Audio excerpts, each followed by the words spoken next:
The Hounds are back in action this week trying to bounce back from the tough loss against Ben Davis. This week they take on the Warren Central Warriors, who also struggled last week. This is an important match for the Greyhounds because this is their last home game before sectionals. Will the Hounds regain momentum and confidence in front of their home crowd, or will they be upset by the Warriors?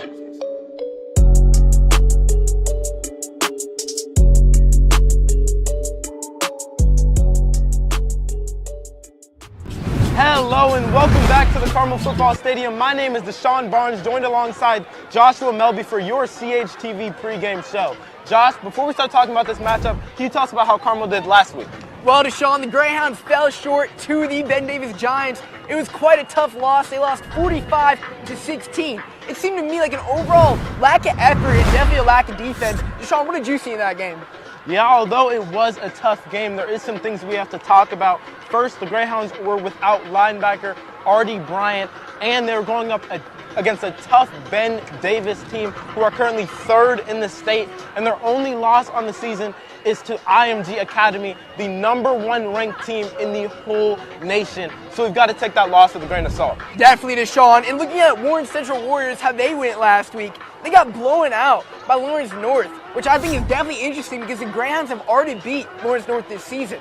After that loss for the Warriors, they dropped to 3-4 on the season and 1-3 on the road. That's interesting to me because the Greyhounds are 3-1 at home, so I definitely think that home field advantage is going to play a major role in tonight's game. Now, let's dive into Carmel's offense. Yep, let's talk offense. The story for this offense all year has been the offense not showing up as much as we'd want it to. You know, the defense has been pretty much outstanding besides in a few outlier games against really strong, dynamic teams. So the two things I think Carmel needs to do if they want to win this game offensively is first, just the most basic thing, putting more touchdowns on the board, and secondly, using the biggest offensive line in the country against this strong Warren Central defensive line. And while we're on the topic of offense, in the last two games, one name has stood out specifically, and that name is Norville Tucker. What can you tell us about it? Well, Norville Tucker is definitely a special player, Dashuan. He's a dual threat who's definitely emerged as a serious running back in the last two games. He's had 20 carries for 220 yards and 4 touchdowns. That is right. In just 2 games, he's put up that impressive stat line. He's definitely displayed great field vision, an impressive job of finding holes, and he seriously may be the best threat on this Carmel's offense. Dashuan, what do you think about that? Very true. It was a phenomenal 2 games. But let's switch from offense to defense. Tell us about Carmel's defense. Well, the defense continues to cause mass amounts of turnovers this year. They're up to 17 turnovers through 7 games. Dashuan, that is nearly 2.5 turnovers per game. We're hoping that they can keep that up tonight. And I do think it's important to notice that Warren Central has shown a pattern of weak passing play and a strong run game this year. That is why I expect for Christian Peterson and E. Yoel to have a good game tonight. And I also think the defensive line is going to get way more involved than they have in previous games. Now, speaking of defense, 2 guys that have stood out in the last couple of weeks, Drew Cannon and Addy Bryant. Dashuan, tell me a little bit about them. Very true, but before we talk about those players, let's take a quick break for your national anthem. Who are currently serving our country, as well as those who have lost their lives fighting for our freedom. And now, help us honor America while the band, under the direction of HS Director of Band, Michael Pope, performs our national anthem.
So to pick up where we left off, I was saying, speaking of defense, two guys have stood out, and I'm talking about Addy Bryant and Drew Cannon. Dashuan, tell me a little bit about them. Yeah, everybody knows who Addy Bryant is, or at least you should know, because he's been a big name for this Carmel defense since his sophomore year. Addy's a defensive linebacker, who's committed to Navy to play Division I football, so that should tell you enough about his game. But if that doesn't, you should know that he's averaging 10 tackles per game on the season, and he's already got 2 sacks, a fumble recovery, and an interception.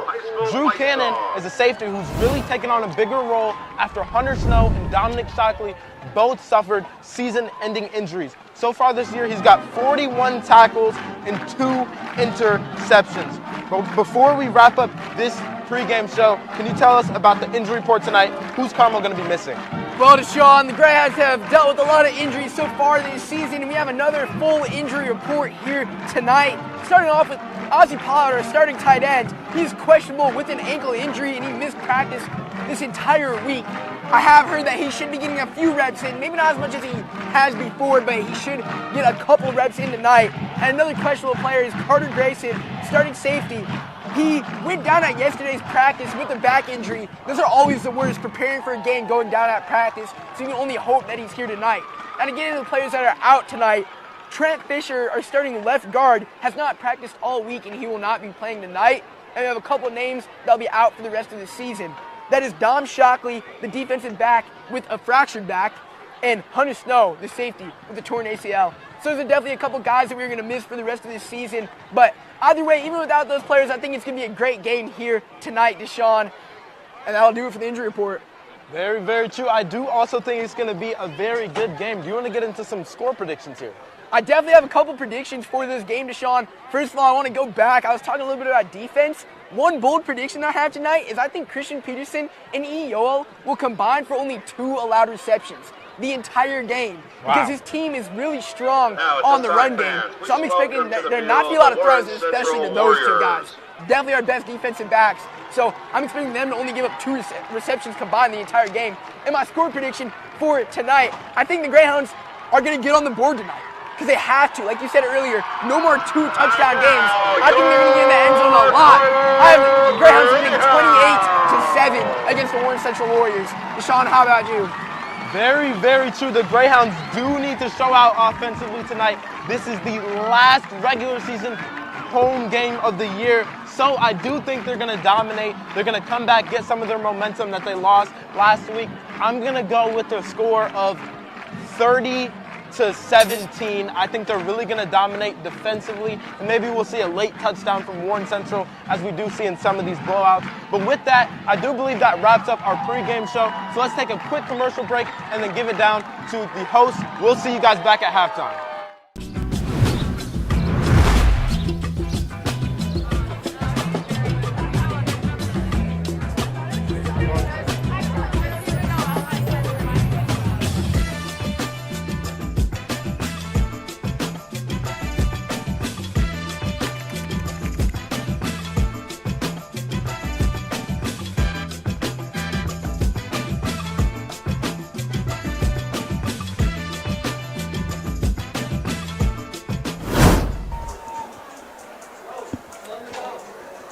Hello and welcome inside the booth. I'm Casey Stevens. Alongside me tonight is Noah Boudouris. Noah, it's a 4-3 versus a 3-4 matchup tonight. The Carmel Greyhounds are looking to put another win in the win column. If they can do that tonight, they can continue to stay above 500, while the Warriors are looking to get to that 500 mark. What do the Warriors need to do tonight to hit that?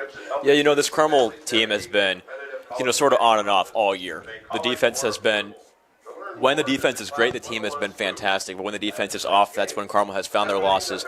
But I do want to point out, like you said, a chance for Carmel to stay above 500. But with 2 games left, a win tonight clinches that winning record. So we would love to see that tonight.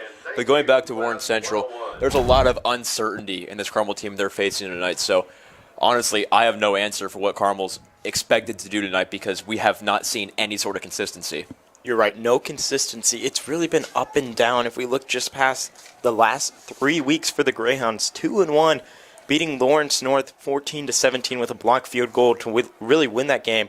Then playing North Central, their homecoming game, for the Greyhounds, winning 27-6, and then going on the road and playing Ben Davis. That's the game that I really think this is a great comparison for both teams. Because if you look at it, the Greyhounds got blown out, 45-16, and then that is their biggest point differential so far this year in that loss right there. It is. And then you got to look at it for the Warriors. That's the game. Just 3 weeks ago, Ben Davis versus Warren Central, the game ended 31-28.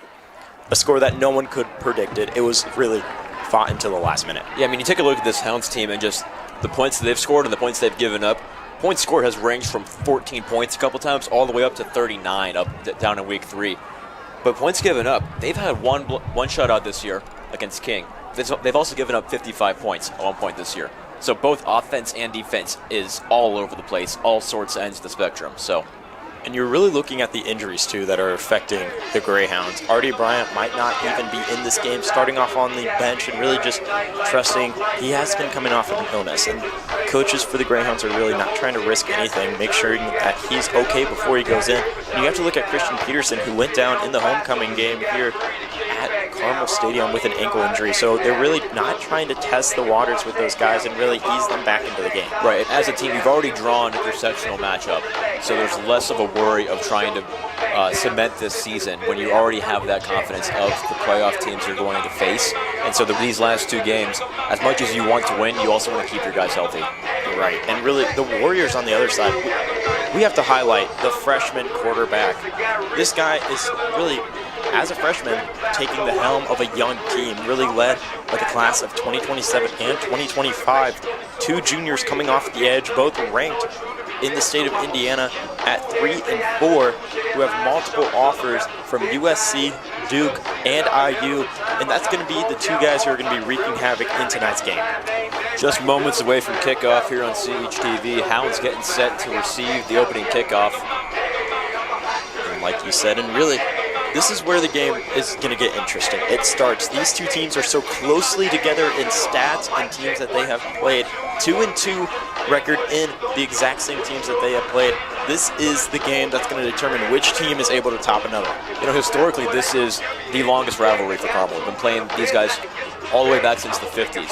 And for the most part, it's been a majorly Carmel-dominated scorecard. But the past couple years, Warren Central has really shown that they are that level of prestige of football. So I think we can be looking forward to a great, close matchup of football tonight, like you said. We're really looking to see for the Greyhounds offense if Norval Tucker is able to replicate the performance that he put 2 weeks ago, where he immenced the 100-yard mark, and he also got 3 touchdowns, adding 1 touchdown just a week ago against Ben Davis. So 4 touchdowns in 2 games. Do you think he's going to be able to at least get 1 more in tonight's matchup? I think it's totally possible, but I also think this Hounds team has had so many different guys step up offensively in different circumstances. So this might not be the Tucker game. This could be a Johnson game. It could be an Al-Fayed game. A whole bunch of different guys step up and play well. Like you said, Al-Fayed, he has been out with injury. He did get hurt injury in homecoming. In the homecoming game. Yes, that was hard to watch. It was. And I was talking with one of the managers here for the Carmel team. Him and I sat down and we had about half an hour conversation just kind of talking about how in the homecoming game you don't want any of your players to get hurt. No. But to start off, here's a short kick over to the Greyhounds. Almost muffed. And as the Greyhounds are going to be starting the game at the 34-yard line, and the offense is coming out to the field. Yeah, sort of a chip shot kickoff by Warren Central. If you take a look at the starting offense, a lot of guys that can do some damage in this Carmel team. To highlight one player, Nate Rogers, really the entire receiving core of this team, led by Nate Rogers, Jake Billen, and Carson Mays. Carson Mays was the Offensive Player of the Week, having 4 catches just a week ago for the Greyhounds. He has been a player to step up. He's been more involved recently in the Greyhounds offense. Corner is going to take the handoff over to Tucker. Tucker's going to be dragged down quickly by the Warriors.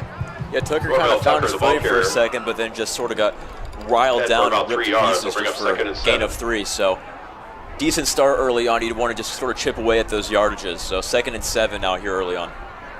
And seeing Carson Mays come out to the field for the Greyhounds. Corner's going to be looking to involve him early. 2nd and 7 for the Greyhounds. Tucker's going to stay in at the backfield. Motions Pollard left. Corner takes a snap. Another handoff to Tucker. Tucker's going to try and bounce it out to the left, but is going to be dropped for just a gain of 1. This is sort of the offensive strategy we've seen from Carmel so far this year, is opening up the game. There's not a whole lot of confidence in Anthony Coyer passing the ball, especially early on. So this run game is typically what we'll see throughout the first quarter, just trying to get those 10 yards at a time from the running back. So hopefully we'll see Coyer get a little bit loose. We saw some Zach Trent last week, so maybe we'll see Coyer get comfy, or maybe we'll have to see who else can pass the ball. And while the game was a blowout, it was really Zach Trent would come into the game, and he did throw a touchdown just late in the game. But Coyer is going to take the snap, drop back, look left, go for a deep shot to Johnson. Johnson overthrown by Coyer. That would have been a great start. Bring up fourth down. Yeah, that was totally what you wanted to see. Johnson had his man beat, but that brings up a 3-and-out. So slow offensive start for the Hounds, but this defense has been the pride and joy so far this year. When they're good, the defense is the reason that they're good. So a short drive by Carmel, and we'll see how this defense can step up. Really, the drive for Carmel didn't go anywhere. Only 3 yards in that total drive, but Plazchek here to send this one away. Big pump from him. Bounces and takes a Warren Central bounce. Drive's going to start at the 40-yard line for the Warriors. Yeah, we saw Plazchek warm up earlier, and he was nuking some of them all the way down. That was sort of more of a pop-up punt. Taking a look at Warren Central's offense, and there's a lot of guys to talk about here. Anthony Dennison, to mention just one of them, the freshman quarterback. And really, this is the thing, 3-4 record with a freshman. You almost took down one of the top teams in the nation in Ben Davis.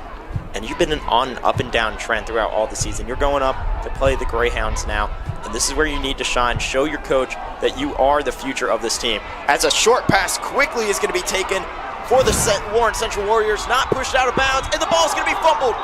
But the referee is going to call him out of bounds. And then the ball comes out, but it'll be placed back at about almost a major play early on for Warren Central. Like you said, this freshman quarterback, he is so calm, cool, and collected all the time.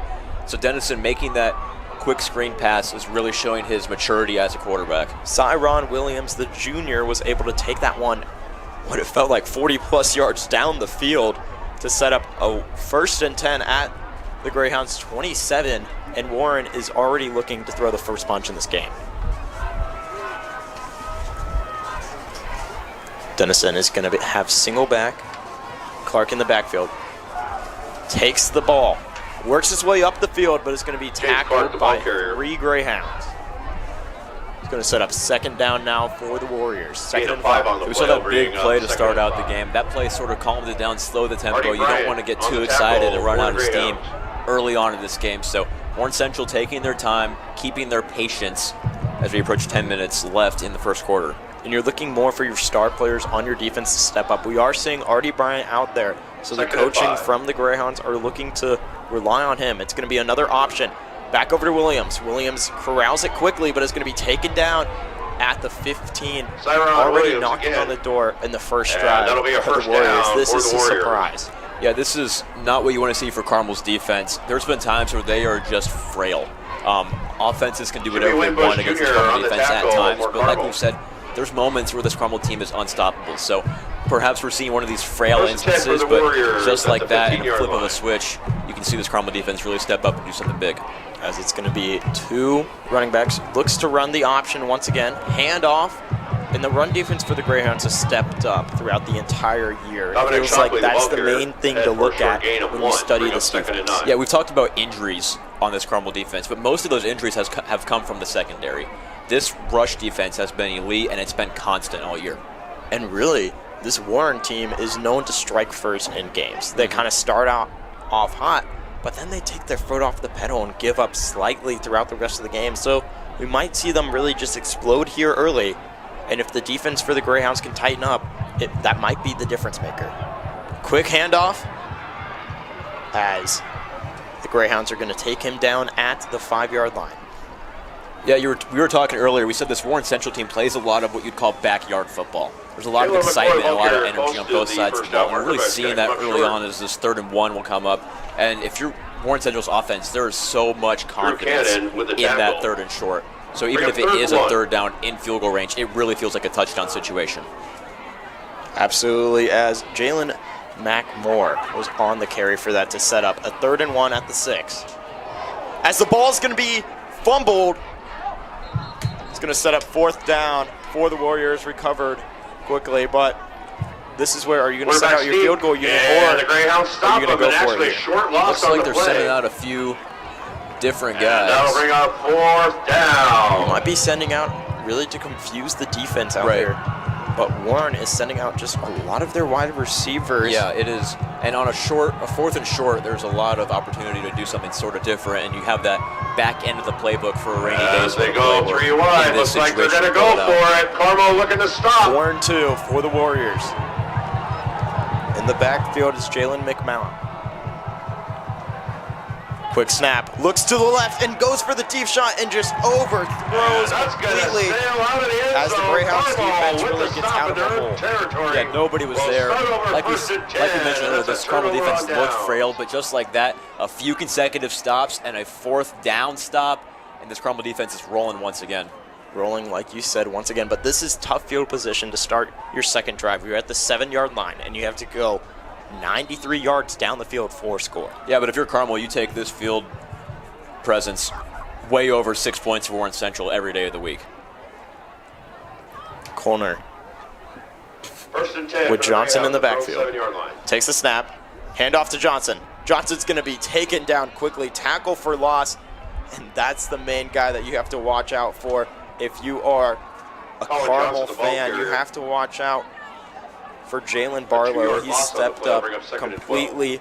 He's one of those top players. Yeah, definitely. And talking about Colin Johnson, he had that first game after he got rid of his back brace, and we had so much expectations for him, but he's really sort of fallen flat since then. Really hoping to see him get going, have that game that he had earlier this year, but so far he's not been quite the reliable running back. Corner has the option over to Johnson. Johnson tries to bounce it out and just moves up to the 8-yard line. So Colin Johnson 3-yard tries to turn gain the corner. for the He'll Greyhounds. get about 3 But to yards. set up a 3rd down, And bring up this is not a good 3rd look down. for your second drive. Yeah, bringing up 3rd down. Adrian Like we Smith said, on the Colner's stop not for an the overly Warriors. comfortable quarterback at all this year. So you might not necessarily look to pass. Hopefully you can just keep the ball on the ground, keep it in your possession, and then give Warren Central terrible field position and just start over. And it feels like it's run, pass. That's really the playbook here for the Greyhounds, as if you can't pick it up on your runs, then go for the pass. And it's going to be intercepted quickly by the Warren Central Warriors and into the end zone intercepted, by and that's gonna Jordan be a Barlow. touchdown He for takes the that one. Warriors. Pick 6 to start off the game. 6:04 and the Jordan first Barlow score is up on the with the board for the interception. Warriors. Yeah, that's not at all what you want to see. Carmel just, like I said, they should have just kept it on the ground, punted away, get out of there. But Colner elected to pass, and he's not quite at the level of comfortability that we hope to see him in. So there's a quick and easy 6 for Warren Central, and they strike first here in the first quarter. And he was looking for his main target, Nathan Rogers, just miscommunicated as Barlow was able to jump the route, get his hands on the ball, and had open field and took that one all the way to the end zone. Flag is thrown. A lot of miscommunication by this Warren Central team. Looks to be a neutral zone infraction. Ball foul, By Coach Carmel. on the defense. Ball's going to just be moved slightly up. And it's It's gonna be declined. declined. Yeah. They will decline it. And that's surprising. You don't see Jordan Barlow really drop into coverage that much. And for him to really just take that really just defeats the Greyhounds completely in the first quarter. Yeah, well, I mean, it's still It's early good. on. We've seen a lot of fight in this Carmel team all throughout this season. So an early 7 for Warren Central is not necessarily the worst thing in the world. It's not preferable by any means, but this Carmel team has a lot of bounce in them. So expecting to see a bounce back quick, as Carmel will get a fresh drive and a fresh start of downs in fresh territory. But you really have to have goldfish memory here. You can't just have that one mistake really play with you the rest of the game. And especially if you're Anthony Colner, because if you throw a pick 6, you don't get time to go sit on the bench and recoup and figure out what went wrong, because you got to get right back on the field in a minute to go throw some more passes. So if he can adjust, if he can have that short memory, like you said, that's where we show the maturity of this quarterback. Otherwise, it's going to be a long game. And you could have the opportunity where you see Zach Trent, the junior quarterback, come into this game and make an impact like he did against Ben Davis a week ago. Yeah, Trent's sort of a fan favorite around here. Really, as much as we love Anthony Coler, it doesn't hurt to try out a Zach Trent. Like we mentioned, it's late in the season.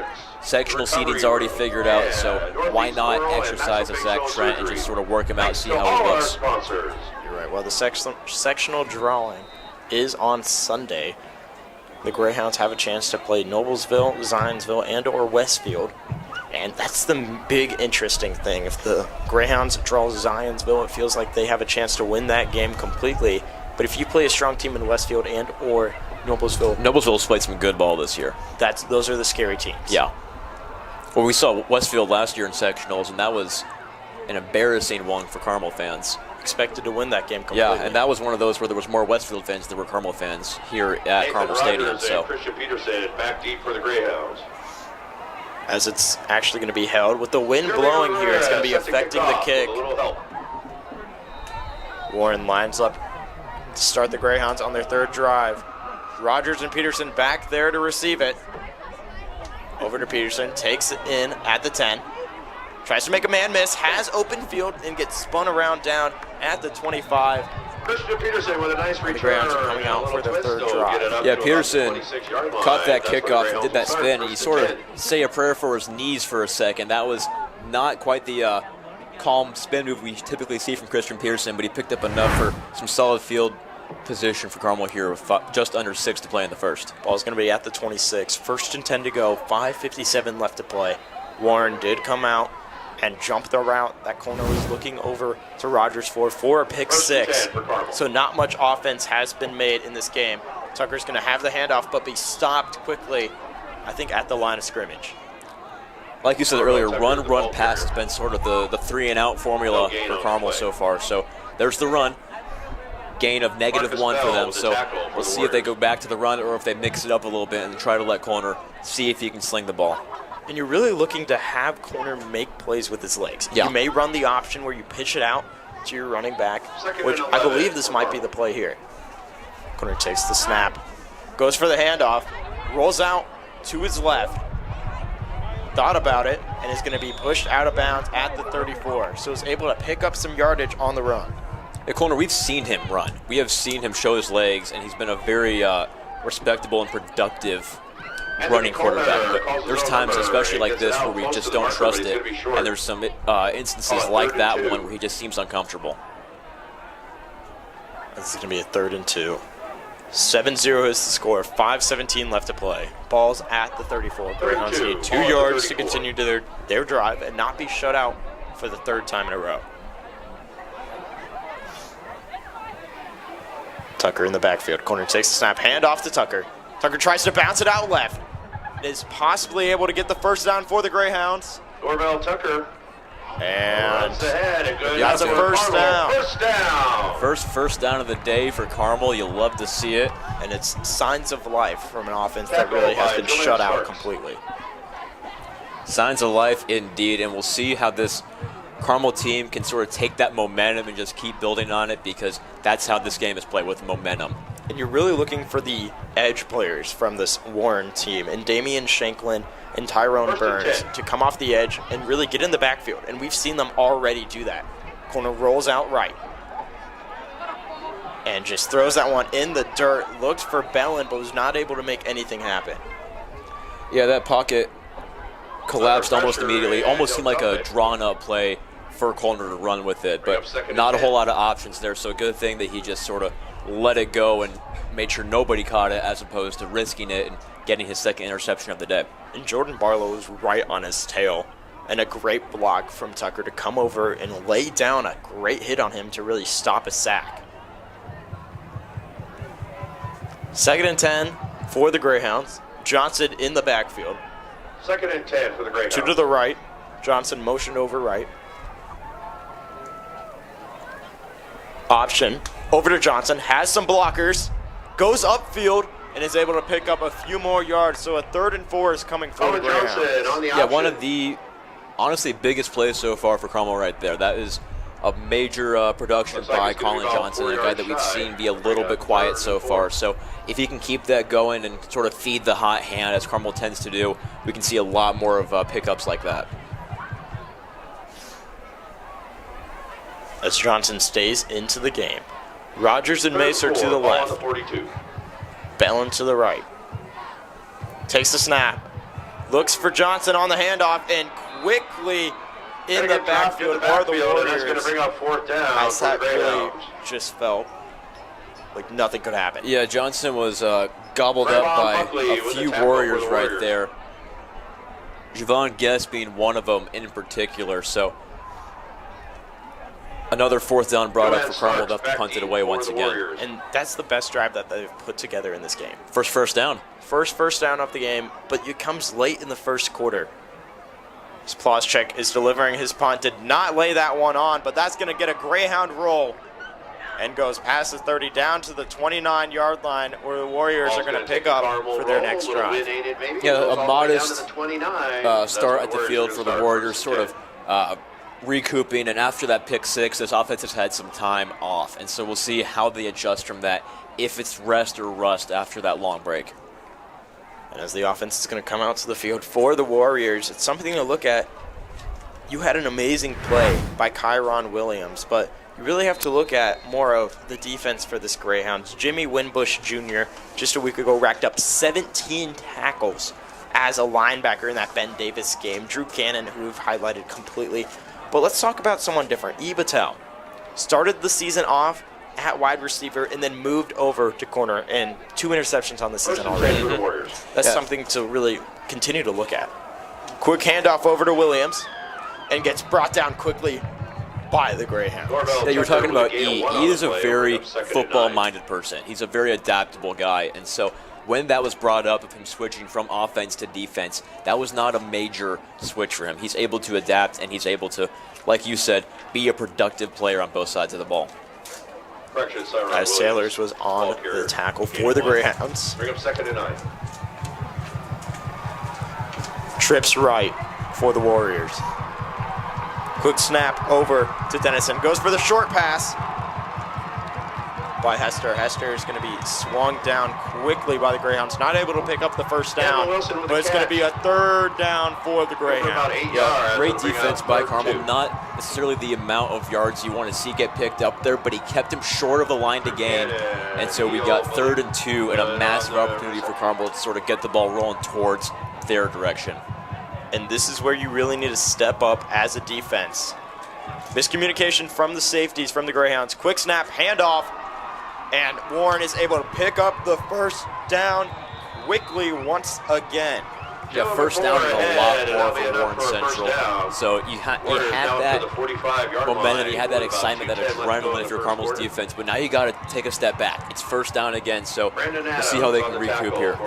And it's really Jalen McMore who's getting the ball in his hands and making something happen.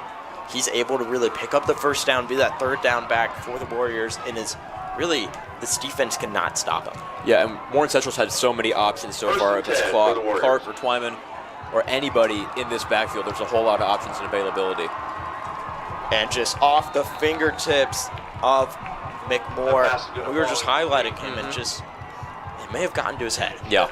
He had wide open space, and if he took that ball, he could have possibly gone to the end zone and opened this game. It could be one of those cases, you see this in every sport, but even especially in football, where guys see a pass coming towards them and they get their eyesight on the field in front of them. They look for blockers, they look for open field, and that takes their mind off the ball, and so that's where you see drops.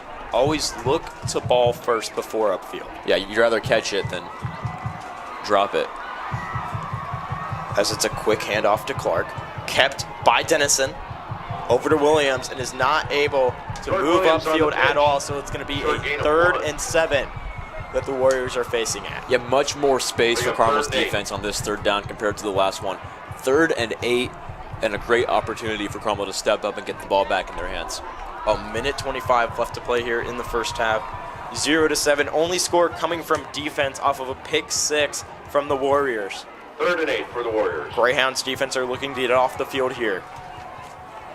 Dennison sends over Clark, but it's able to zip it to Williams, and he's not able to hold on to it. This is the second fourth down that the Greyhounds have forced. Yeah, and it's been a weird drive for Warren Central. 2 different drops, one by McMahon, one by Williams. So a little bit of miscommunication, and you can't rely on that defense to get you points all night. So Warren Central needs to step up on their offense eventually when they get the ball back.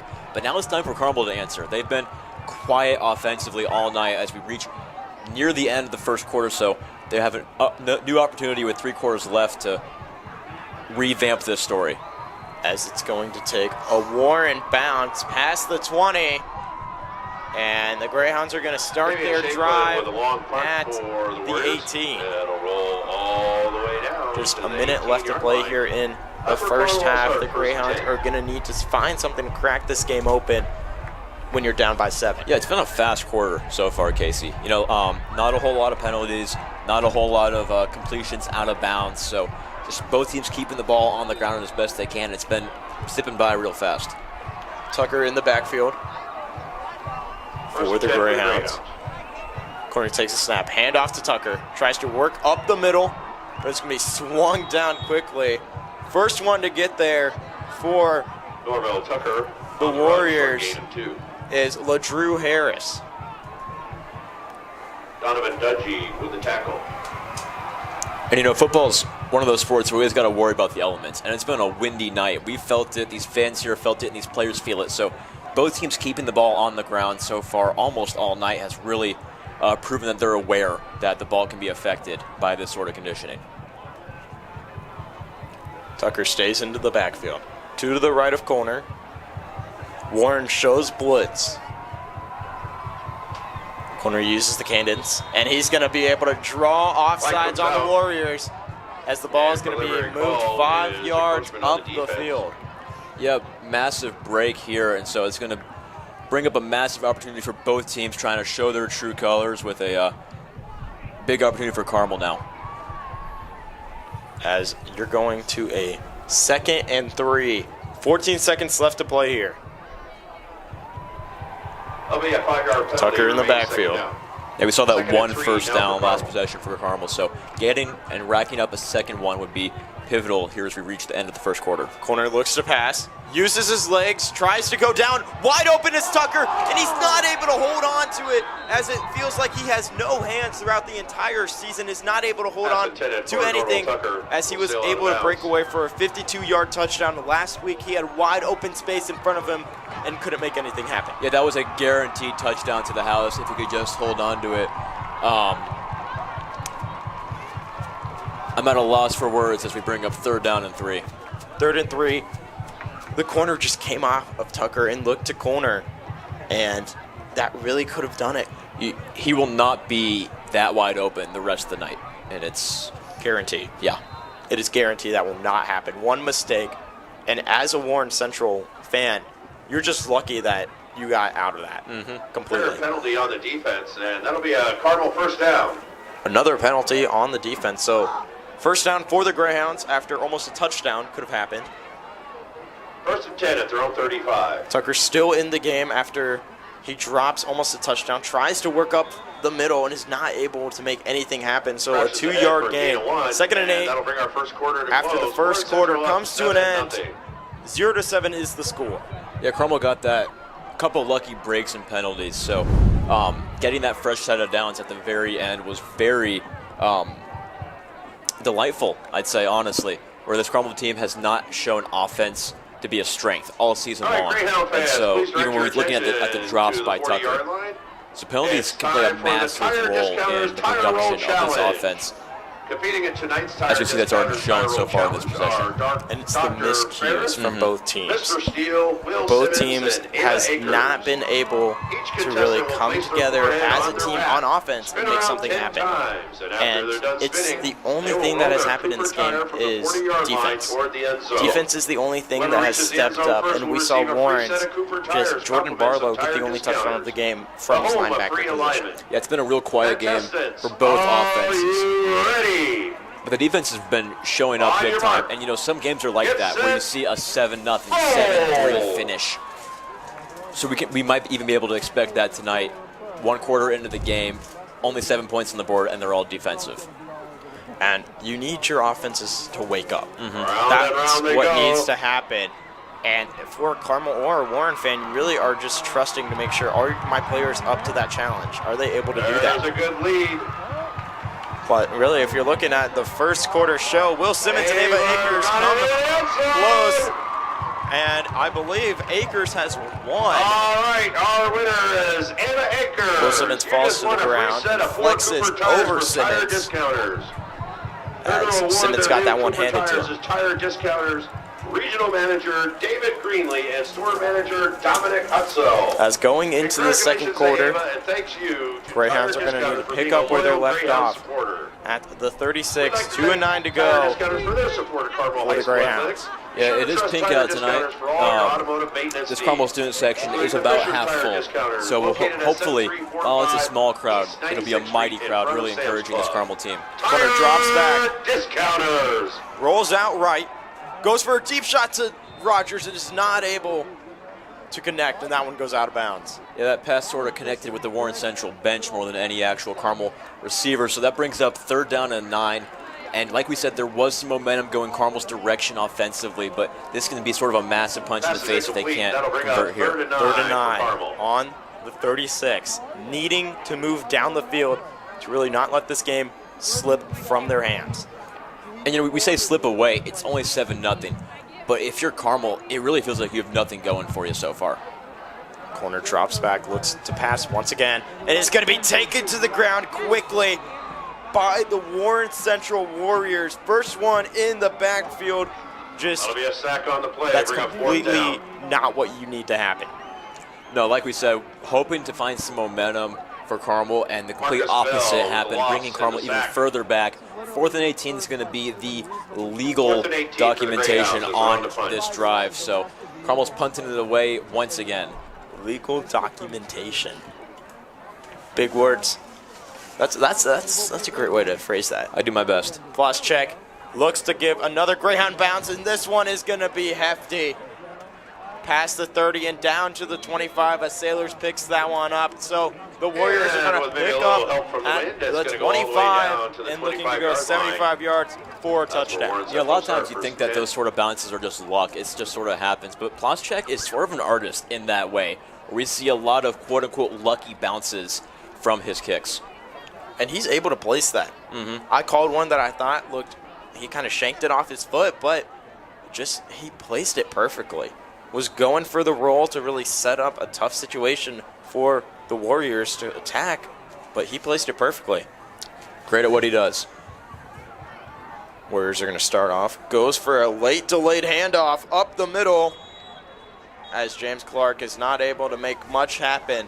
And Winbush is going to be the first one to take him down. For about 4 yards. Yeah, we saw Zale Day try to, get that quick tackle, bring him down before he could even reach the line of scrimmage, but he just sort of got flattened over by a guy almost half his size. And I'm actually glad that you brought up Zale Day. He stepped up throughout this entire season on the defense. Quick pass to the left side of the field just to get the ball up the field and is able to pick up the first down. That's good enough for a first down for the Warriors. Yeah, Warriors keeping the ball moving here early on in the second. They know that they have momentum going their way. They have the scoreboard advantage, and they also know that Carmel has done next to nothing on the offensive side of the ball. So if Warren can keep the ball in their hands, this can be a massive turn of events and really pushing it towards their winning mentality. Dennison looks back to Corley as he picked up the first down just 2 plays ago. Gets another 5 yards here, as this is where you're moving down the field. You are not slowing down after your past few drives, and you're looking to attack. Yeah, we saw this on that opening drive for Warren Central, where they really took as they pleased from Carmel's defense. But just in a flip of a switch, Carmel's defense stepped up and started getting stops, and that eventually forced a 4th down with no conversion. Quick motion by Dennison. Keeps the ball, goes for the short pass over once again to Corley. Tries to work upfield, but the Greyhounds and Drew Cannon is going to swing him down past the 35 and down Gain to of the over 38. 15 yards. Yeah, Crowley's been and playing some Warren good Central ball. first He was down. wide open there. He made some room for himself and even brought up some extra room to Drew run, Cannon so on the a tackle massive for the gain for Greyhounds. Warren Central.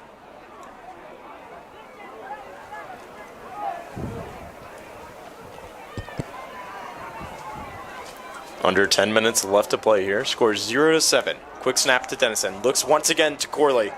It's going to just be out of bounds quickly as, Jalen Morris gets the Jalen Morris catch. on the reception. Yeah, and this is a key that we've pointed out Penalty for Warren flag Central, down. is that there's a Holding on the unlimited offense, and supply that play will of come back. weapons. As we see, a holding call will be placed upon Warren Central, bringing them back a little bit. Another penalty going Carmel's way, but like I'm saying, Warren Central has so many options on receivers or in the backfield, so there's not a end to this list of guys you have to watch. You're right. Every guy steps up. It feels like the ball goes to a new guy every play. 10-yard penalty. Not remains one first guy down. is the First main and guy 20 where the ball now goes for to, Warren but this Central. may be one of the best games that Dennison has put together so far passing-wise. We have not seen many incompletions. He did overthrow almost a touchdown, but it's going to be a quick lineup as we are seeing on the sideline Zach Trent warm up for the Greyhounds. Dennison, quick pass, quick pitch over to Clark. Works his way up the field, but gets completely flipped over by the Greyhounds defense. Sean McCullough, the ball carrier. Flag is thrown. A little extracurriculars going on near the Warren Good for an Central 11-yard sideline. gain. We'll see what it's called. As this could push back the Warriors more than what they had to face with, as they were faced with a 2nd and 20, but they may be pushed back more. Flag down on the play. Personal foul On the offense. on both teams. Oh, and they, They're offset. That ball foul. will offset. Offsetting personal fouls on both you know, I hate it teams. when they do that, when they give it to the other team first, and I get all excited, and then they reveal that there actually is a second penalty that offsets the first one. Gets my hopes up. It does. It kind of gets your hopes up completely as this really happened or not. In my opinion, I just say it's offset completely. Just Yeah. don't go through all the motions. Like, we understand that. I mean, but- you see that in the NFL sometimes. They'll say there's 2 penalties and they'll offset, but yeah. we don't have microphones here. 2nd and 9. Dennison over to Clark with the handoff. Tries to work upfield. Is going to bull rush the Greyhounds and moves up to the first down as the Chains are going to continue to move down the field and the that's good enough for a Warriors. first down. Yeah, this Warriors team just bulldozing their way into Carmel territory, and really there's been no answer from Carmel's defense so far in this drive. But like you said, Zach Trent is warming up on the sideline along with Anthony Colner, so there is no definitive First and 10 on the quarterback coming 32. back onto the field for Carmel right now. As Dashuan McCole is going to be in the backfield. Dennison takes the snap over to McCole. Keeps it. Goes for the deep shot. And Battelle sends that one down, going for the interception, but is able to really pick up pace and follow the ball. Yeah, Battelle just fingertips away from that interception. It was in his hands, and he's just sort of batted it down. But we mentioned him earlier as being a massive defensive threat from this Carmel team. So great to see him getting some action so far and nearly getting a turnover. And Dennison was looking for Eric Hester down the field, was able to break through the zone and kind of sit there and wait for Dennison to find him. And Dennison basically almost placed that perfectly.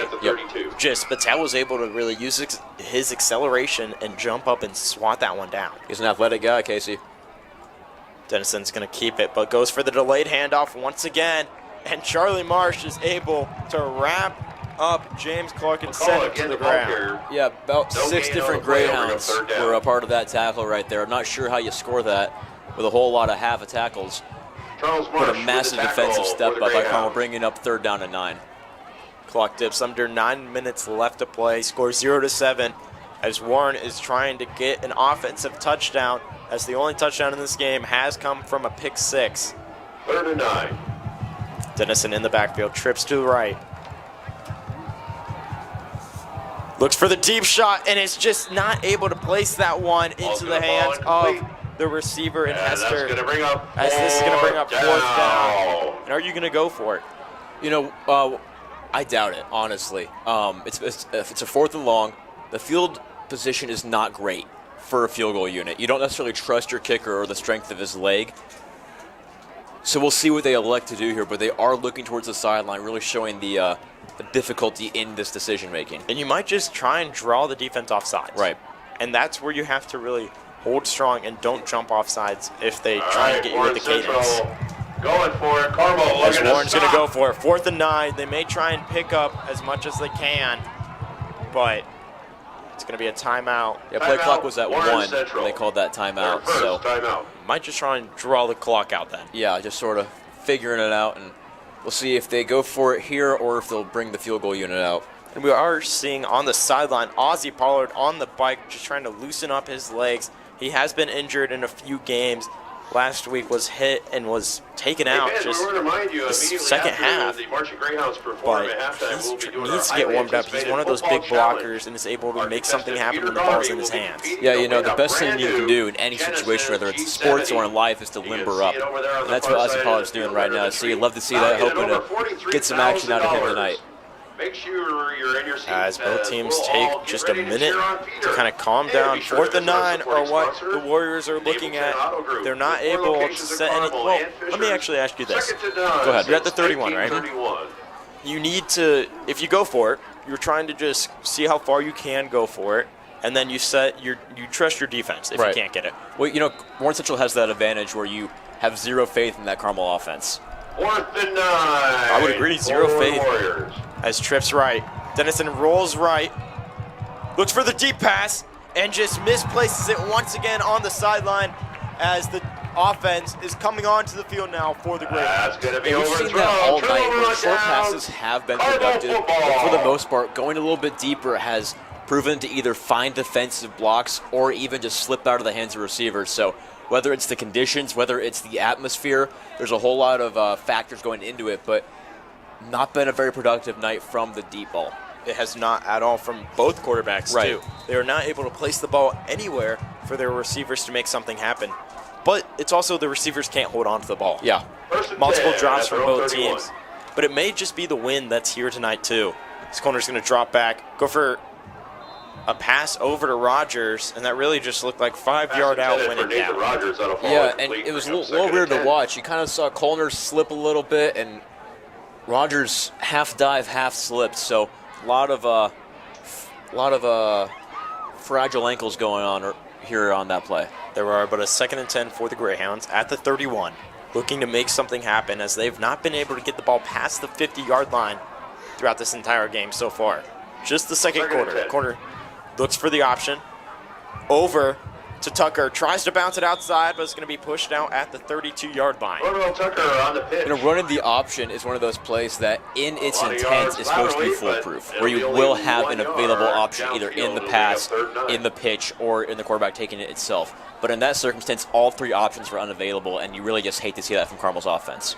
And really, that's what the offense continues to run. I feel like if they give corner, the pocket needs to be held closer together. Looks like they'll give him an The extra pocket has yard for collapsed the multiple effort. 3rd and times. 8. The offensive line is not strong enough to really go up against what Warren is rushing with only 4 guys, and you have 5 offensive linemen.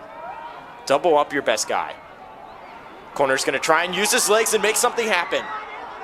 Goes out, uses the stiff arm, is able to pick up the first down for the Greyhounds. Close to the Like you were marker. saying, this Carmel offensive line has been weak, and it's been forcing Colner to scramble, forcing him to try to use his legs, and so far it's not been a serviceable Good enough solution, for but right there we saw Greyhounds. some First life down. from the legs of Anthony Colner, hoping to keep that rolling. When the situation calls for it, when this pocket collapses, they'll be able to run with it and pick up those first downs. And we're seeing Ozzy Pollard, First the and big 10 for tight end Carmel who's a at big their own blocker, 41 just on the running drive. on and off the field to loosen up his legs. He's going in for some plays, and when he's in, he makes an impact. Definitely. And on almost every aspect of the offensive side. As Colin Johnson is not going to get the ball. Corner has open field, has a chance, as he's at the 30, at the 20, at the 10. Touchdown, Greyhounds! As Anthony Corner opens this game wide open. 6-7, 7:42 left to play. Anthony Colner has been a shy quarterback all this year, but we've seen moments where he gets some confidence, and that's where he's opened up and he's shown to be the quarterback that we can expect for years to come. He's only a sophomore, and that's one of those plays. He saw the open field in front of him, and he took that to his advantage, and he showed the legs that we know he has. And I got to tell you, he kind of looked like Houdini out there. A little bit. I think I shed a tear. He was magical on that, to put it in terms. As once again, Josh Plaschek is able to drill that one into the back to tie this game up. The first offensive touchdown comes with a big run from Anthony Corner to set this game to a tie, 7-7 with 7:42 left to play here in the second quarter. Yeah, and the shocking thing is the score was 7-0. Carmel was down, but it really felt like they were way out of this game just from the way the offense was playing. There was no confidence and no faith in the production of the Carmel offense. But that's the drive that you can see where on all aspects of the ball, the run game is starting to wake up. Colner is gaining confidence. He's getting comfortable. Receivers can get a little bit more comfortable. And so in this tie game, you have a fresh slate. And so hopefully we'll see more of the same from Carmel's offense. One quote that I always remember one of my coaches telling me is play like it's 0-0. Oh, yeah. Never. Even when you're winning. Even when you're winning. And that's what the Greyhounds need to do. It's, like you said, clean slate. It's 7-7. That's 0-0 in any aspect. So you're really looking for your defense to step up. They stepped up, have forced multiple fourth downs, and are forcing the Warriors to make something happen. And the Warriors' offense just can't. Dennison has done everything that he can. Rolling out to the pockets, trying to make his wide receivers move. Just no one's able to hold on to the ball. And we might be seeing a lot more runs here with the wind picking up. And it's really, the wind is going to be the key factor in tonight's game. The front row of the Carmel student section has begun waving their shoes in the air. You'll love to see that. Did you get it, Casey? I don't. I don't either. As Plaschek is going to send this one out of the end zone. That's a big kick for him, coming off of a hip injury, and sends that one for a touchback. That's one of his longest kicks all year. Yeah, we've mentioned this Carmel team has had some uncertainties, some ups and downs, but Plaschek has been that constant all year. He's been the same kicker. He's been a consistent kicker. Hasn't missed. He has not missed yet. He is honestly the MVP of this team. He's been the most consistently perfect guy. He has, and he's deserved being ranked as one of the top 50 kickers in the nation. As Dennison is going to take the troops out to the field. First and 10 for the Warriors. Dennison with a quick handoff to Clark. Tries to work up, but this defense for the Greyhounds are not allowing him to move upfield at all, as it's just going to be a 1-yard gain. 2nd and 9 coming. Yeah, football is the only sport where you specialize in either offense or defense. And with that, there comes that sort of I got your back mentality between the two sides. So Carmel's defense has been putting in work all night, keeping them in the game. But finally, Carmel's offense scores, and that will oftentimes even invoke the Carmel defense even more to sort of push it and keep both sides of the ball running smoothly. Dennison running the option, goes for the clip out to Williams. And Williams is going to be pushed out of bounds, not able to pick up the first down, but comes close, as it's going to be 3rd down for the Warriors. Jordan Williams on the read option. And a massive opportunity here for Carmel to force a 3-and-out. You haven't been able to do it a whole lot as of recent, so this opportunity would be great for Carmel to step up big and get the ball back in their hands. And what you're seeing are a lot of different zone looks from the defense. Only 3 rushers. You're having Ajota, Day, and sometimes Bryant, who are rushing and trying to get in the backfield, and you're trusting those 3 guys to make something happen. Yeah, we've talked about how Warren Central is so diverse in their offensive attack. So that's sort of the defense you have to have in mind, is being able to adjust depending on what's happening. Hand off to Clark. He tries to spin away from the Greyhounds, but gets taken down by Sailors to pick up the first down. 7 yards, and that'll be a first down for the Warriors. Yeah, well, the chance to get that 3-and-out did not happen for Carmel, but still keeping them in short gain, keeping them on their side of the field. So still a great chance to have a good defensive possession for Carmel. James Clark stays into the game. Dennison takes the snap over to Clark, as he is going to be met in the backfield by multiple Greyhounds for a loss. James Clark from ball carrier. We a loss on the as play. It's going to be 2nd down for the Warriors. Loss of about 4. Ball now back to the 30. 2nd and 14. Yeah, that's one of those defensive plays that just everything goes right for Carmel. So everybody sees the rush coming, they can predict it, and they can stop it even before it reaches the line of scrimmage. 5:30 left to play here in the first half. Score 7-7. The only offensive touchdown has come from a long run by Anthony Colner for the Greyhounds, and for the Warriors, only defense. Edison drops back, goes for the short pass, but is not able to connect, and that's going to set up 3rd and 13. Yeah, 3rd and long here. Great chance for Carmel to force on the 4th down, get the ball back in their hands, and there's still plenty of time on the clock to get the scoreboard in your favor going into halftime. And like you said, you want to make something happen before you go into halftime. That's what's on every single coach's schedule right now. Yeah, and Warren Central gets the ball to start the second half, so even more so, you want to ensure that you have that lead going into it. Dennison sends over the wide receiver. Looks short and almost picked off by the Greyhounds. As that one was tipped into the air, but that's going to set up 4th and 13. This is where the punting unit's going to come out to the field. Another defensive step up by Carmel, playing some great ball on this side of it. So 4th down brought up for Warren Central, and they're forced to punt it away. As Rogers and Peterson are down to receive the punt, as the Warriors are showing a fake.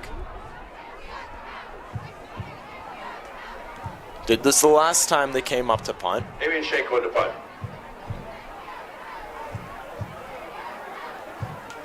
Quick snap, high snap, almost blocked by the Greyhounds.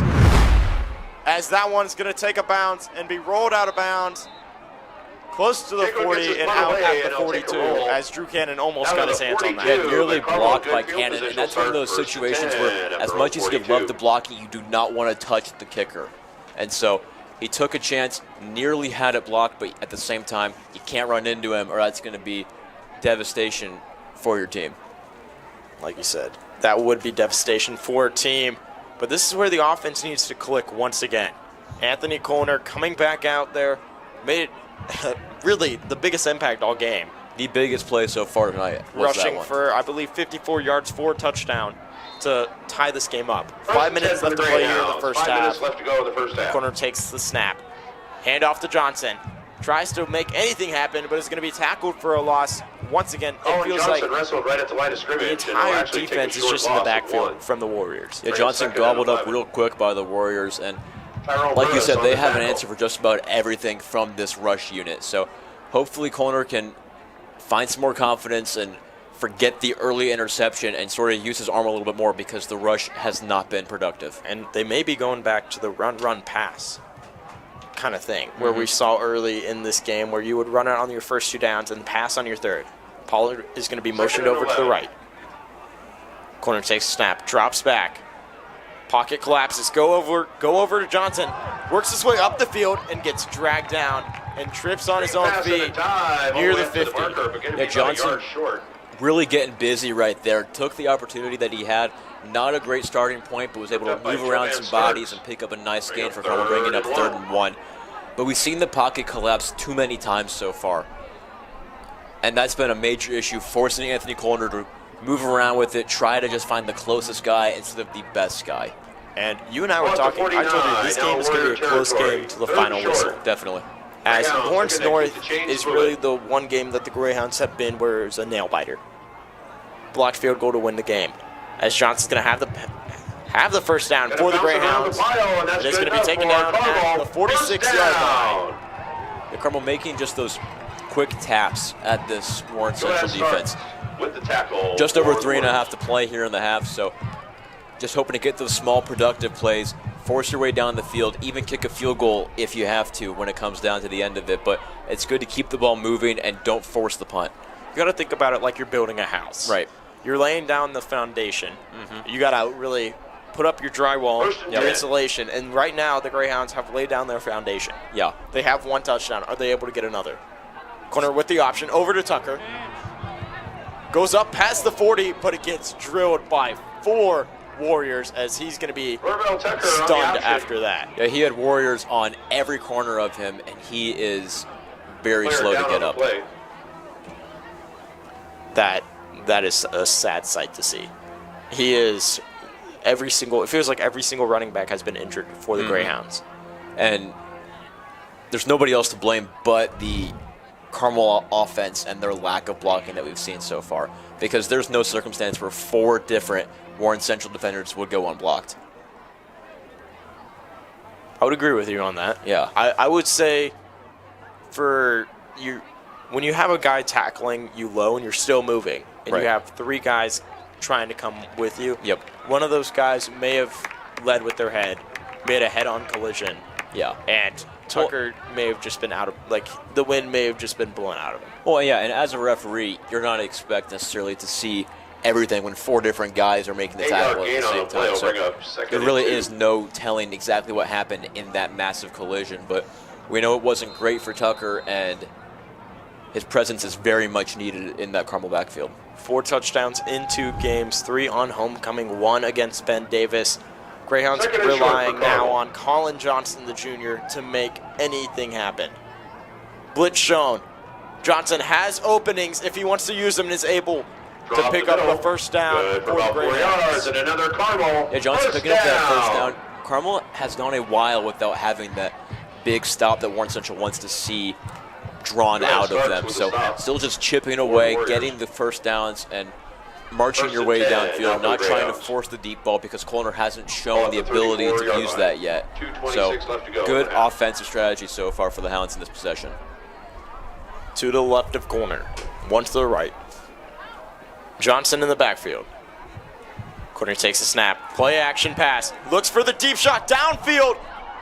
And Ball's overthrows going to sail to the back of the end Bellin, zone, fall as complete, that's going bring to up come up 2nd 2nd and 10 for the Greyhounds.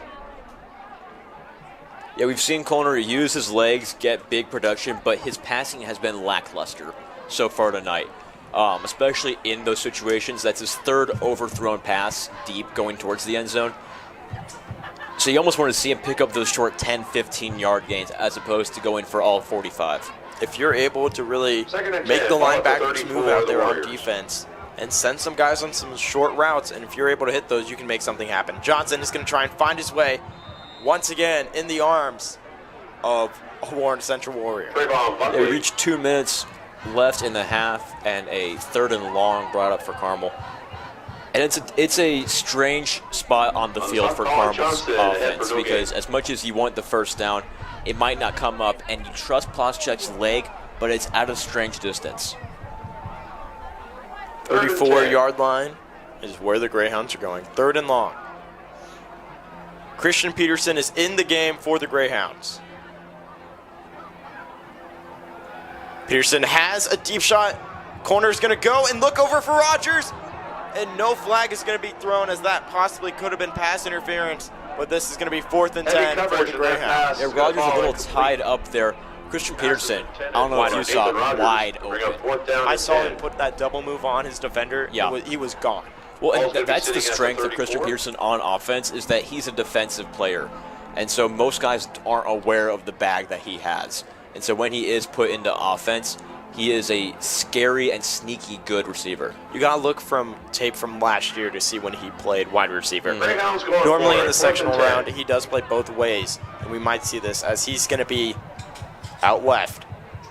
Corner may look his way. Peterson is wide open with the catch, and he's going to just fumble it and is Had not it for a able to second hold and on then broke to it it up on the coverage. as going forward on 4th and 10 at your own Pass intended basically for Christian Peterson. That'll be a 34-yard turnover on line. downs. Yeah, wasn't necessarily the wrong decision, And Warren but Central will Colner's get the pass ball a little bit first and 10 behind with Christian 1 minute and Peterson 19 as opposed seconds to left go in the over him. first half. So Peterson had to pump the brakes, turn around, and at that point, it's a Hey, fans, very don't difficult forget, you want to catch stick around at to make. halftime, So you might head to the concession stand now. First We're gonna down be trying now to give for away Warren a brand new Central. car. Got to put something together Definitely here want to see this. with a minute 20 left to It's play, gonna be right tricky before with you the go to win, halftime. but You want to put somebody points on the board when you walk do away get the with a ball brand new to start the car. second half. yeah, and if you're Carmel, you cannot let them score, knowing that they get the ball right back to start the second half.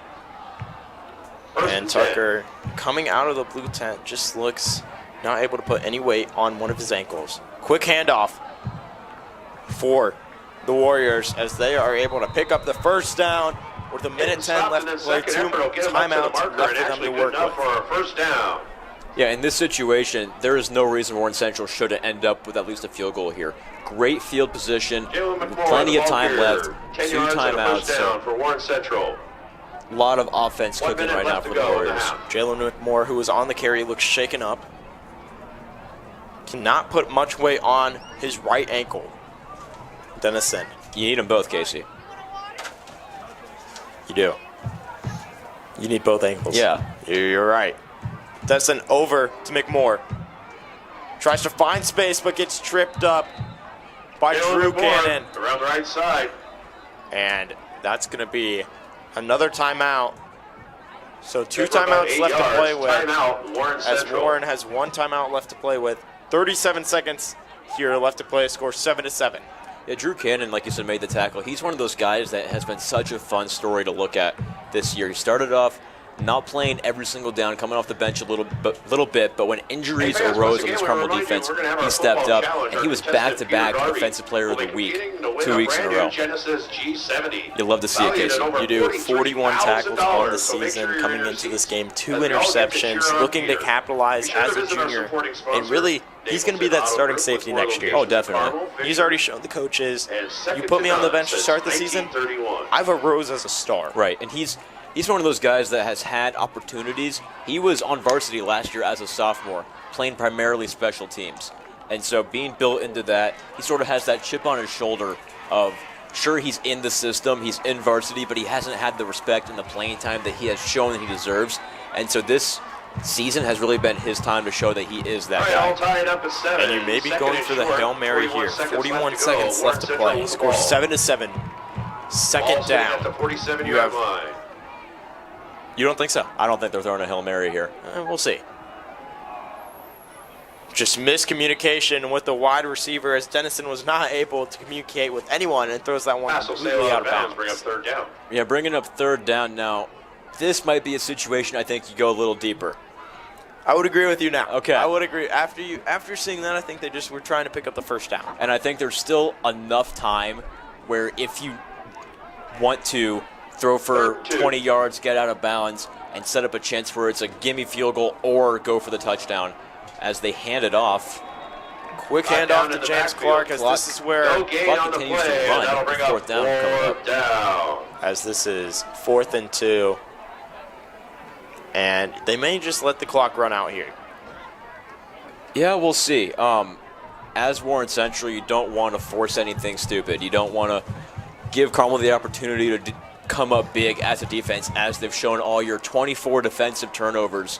So, well, 25 now with the 4th down stop earlier. So, as the clock will run out on this half. As the clock runs out, 7-7. The Greyhounds are the only team here to score an offensive touchdown. The defensive touchdown for Warren came from Jordan Barlow, who got an easy pick 6 and took that one to the end zone. And really, Noah, what do both teams need to do before they come out to start the second half? It's been a weird game for both teams. Not a whole lot of life from the offense. So if you're looking for that key to sort of exuberate your second half, you're going to want to just, sort of take some Advil, get a little energy drink in you as we send it down to Josh Melby and Dashuan for our halftime show. Enter now to have your chance of winning a brand new Triad Rifle BMW or Mini for just $20.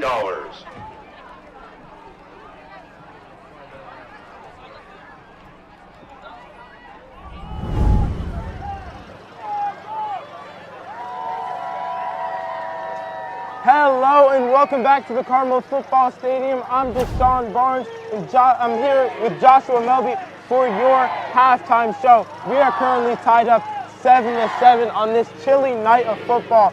Josh, what can you tell us about this game? Well, Dashuan, we have saw a lot of running game tonight. I largely think that's due to the fact with how chilly it's been. I don't think either of these teams have played in quite chilly conditions. And because of that, we've seen a lot of running game. Specifically Carmel, they have split carries between Anthony Colner, Norval Tucker, and Colin Johnson. Each of them have 5 carries themselves. We have 96 rushing yards in the first half and only 106 total yards. And our 10 yards passing was to no other than running back Colin Johnson. Just a quick, it was actually a shovel pass where he ran it 10 yards. So it's largely been a game on the ground, Dashuan. We saw that with Warren Central as well, as he expected. They have a lot more passing yards, but a lot of those are just shovel passes and a lot of handoffs. So like we said, a lot of game on the run. Dashuan, I'm sure you saw a lot of that as well. Very true. I did see a lot of that. And let's also not forget to mention that the majority of Carmel's offense was that huge chunk play from Anthony Colner on that long run from all the way beyond the half field line, So, what else do you have to say about Carmel? Well, Deshaun, first of all, I do want to reiterate how amazing that Anthony Coler's 65-yard rushing touchdown was. That was his 4th carry of the half. And, I mean, he's looked extremely mobile this game because not a lot of throws, but if he can get it done running the ball, that's been super impressive. And as we are on the topic of these running backs, we do want to reiterate the fact that Norval Tucker, unfortunately, seemingly had a scary injury towards the end of that second half there, Deshaun. We knew that he was going to be a key factor to tonight's game as he looked so good in the last 2 games. What did you see happen there? It looked like 4 Warren Central defenders came after him. Yeah, very unfortunate. Just 4 Warren Central players coming at him at equal force. Just way too much blunt force on his body. He looked pretty shaken up there. I'm praying for him, and I'm hoping he comes back soon. But with that said, let's switch to Warren. What have they done correctly to stay in this game with Carmel? So Warren Central has definitely done a great job kind of faking out our defense. They do a lot of fake handoffs to the shovel pass. They don't really have to go deep because we knew that CP and E were going to have a good game. But they did an amazing job just getting those easy plays off. Fake handoff to the shovel pass. It's gone greatly for the Warren Central Warriors so far. Very, very true. And let's also talk about that pick 6 from Anthony Coler. How do you think that affected this game? Well, it definitely had a poor impact on the game, Deshaun. Obviously got Warren Central their only points of the half, and that is why we will be going into this second half tied up all at 7-7. But I think that Coler will be able to bounce back. We definitely saw that he did in the second quarter anyways. Very, very true. That's one thing to stay optimistic about for the Greyhounds. They did not allow any offensive points. One good thing you can come out of the half with. But with that being said, what do you think both of these teams need to do in order to come out with the win? Well, Deshaun, I think both of these teams are going to have to start throwing the ball deeper. I mean, we haven't seen any of that this half, and that could give either team the upper hand this game.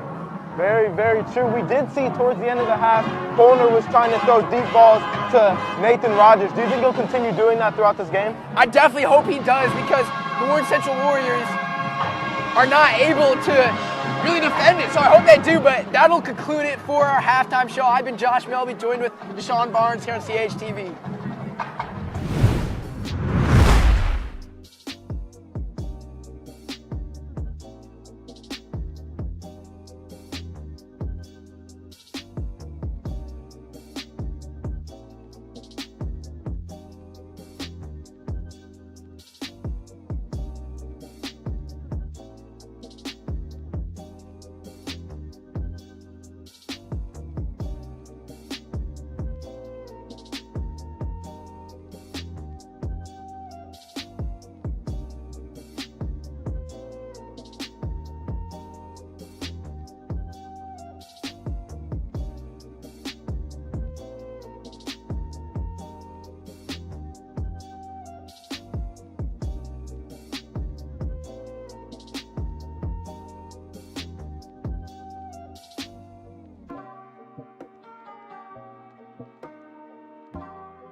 Oh, no.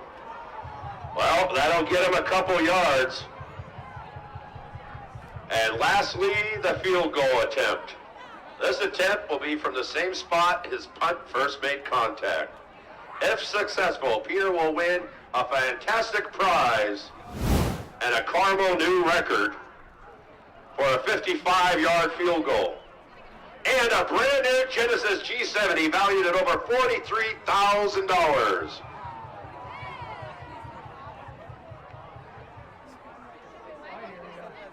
So fans, he's going to need all the help and support you can give him. Keep your eyes on the field. Peter is ready to take on these challenges. Stakes are high, and he could drive home a Genesis G70. And it doesn't look like it's going to quite make it. But hey, Peter, nice try, and you're still going home a winner because Napleton Autos are proud to present you with a check in the amount of $250.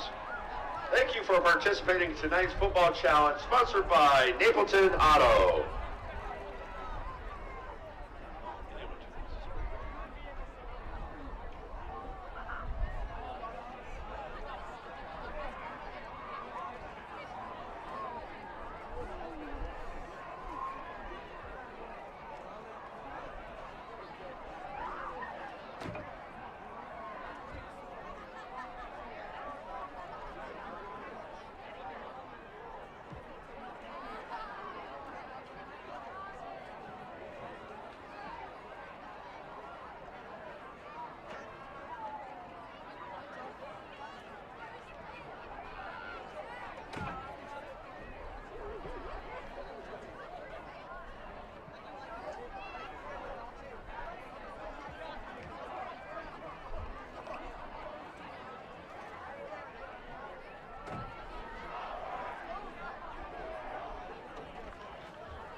So it's first, it's like a pass, punt, and then you have to kick the field goal.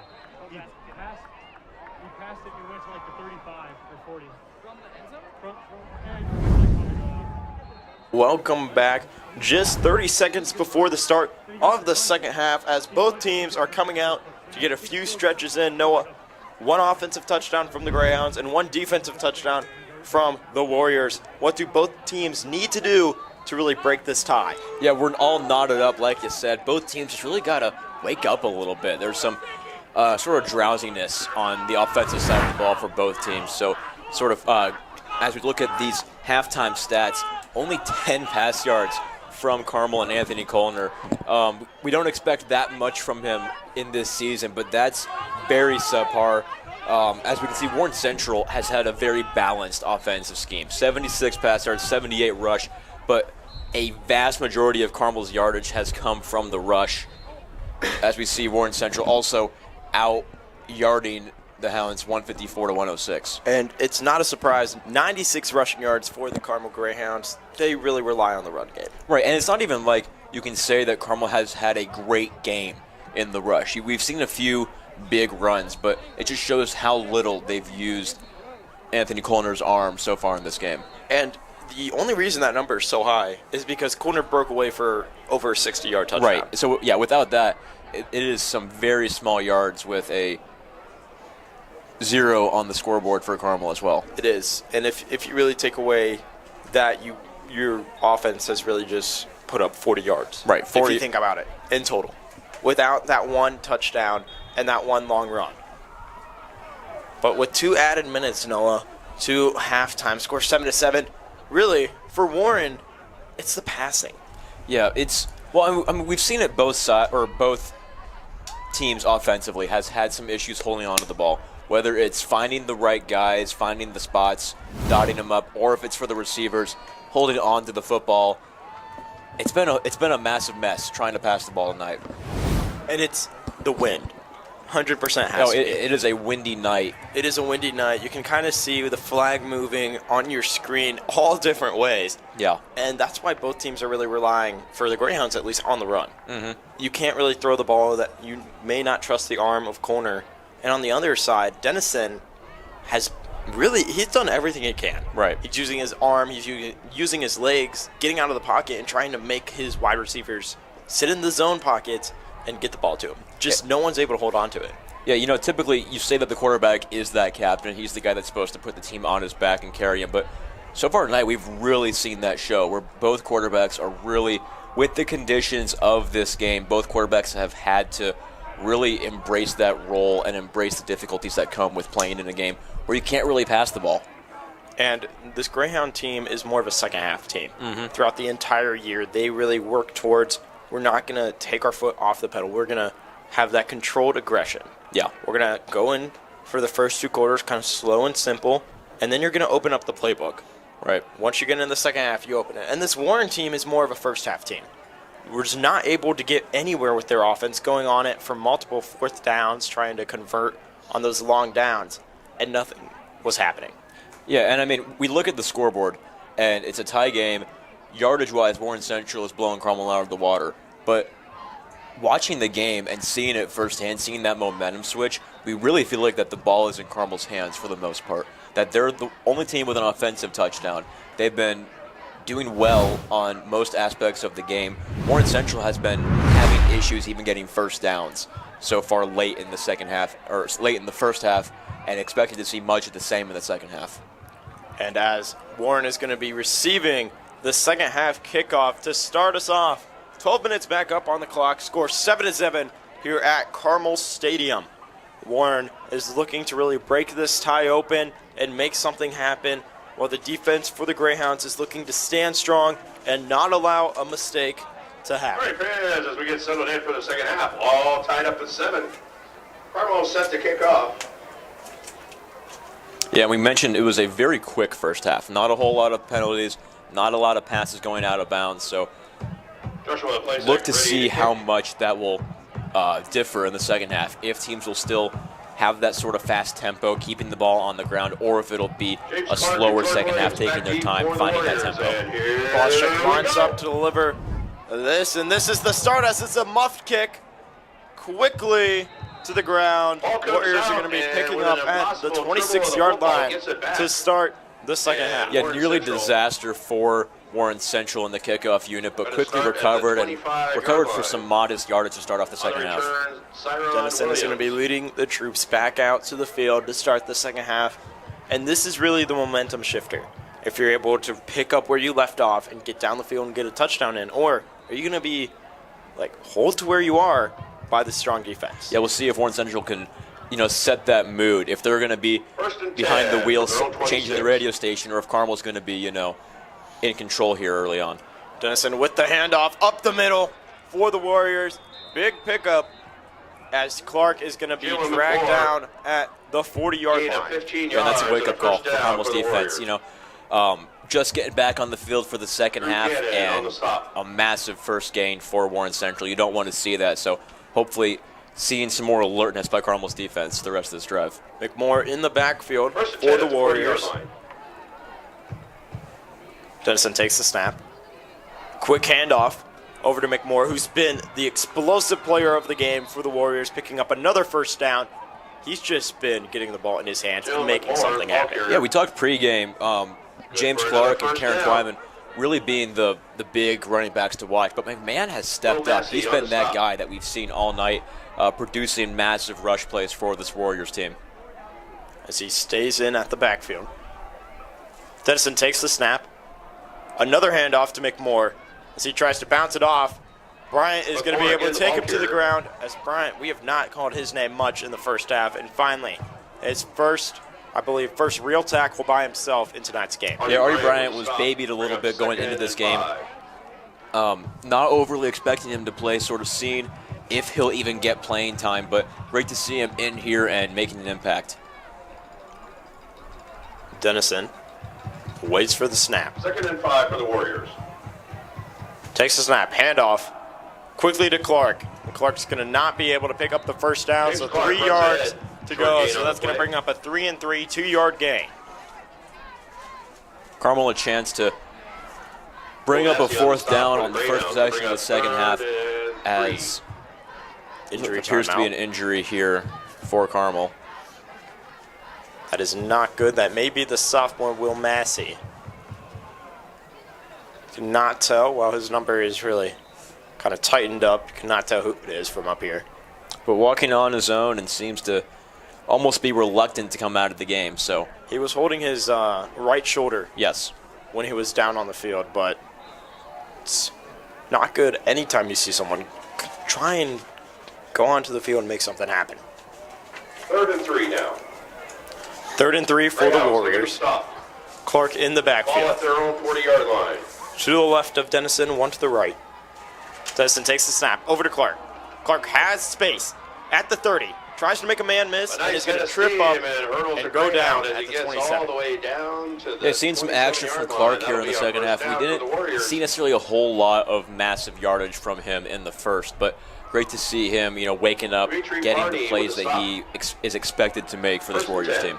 Quick tempo from the Warriors. Clark getting the handoff once again, but taken down by 3 Greyhounds. Called a gain of 2, bring up 2nd and 8. Seeing a lot of quick tempo from the Warriors early, and really you're putting the defense on the heels. They have to make quick adjustments to whatever you throw at them.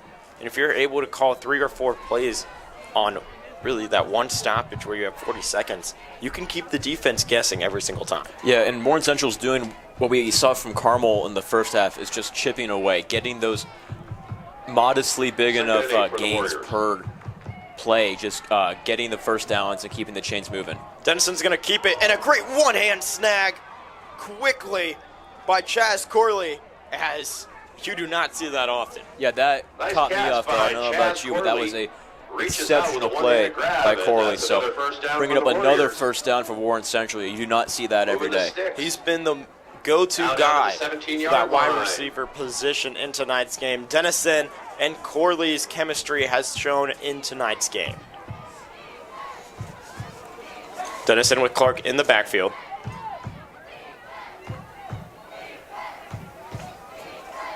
Warren Central really slowing it down after really pumping up the tempo for a while. Dennison with a quick pitch. One-hand grab by Clark and gets dragged down quickly by Christian Peterson.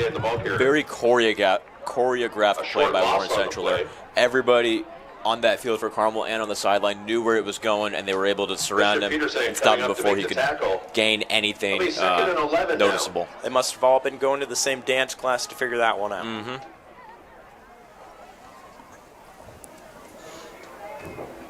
Two in the backfield for the Warriors.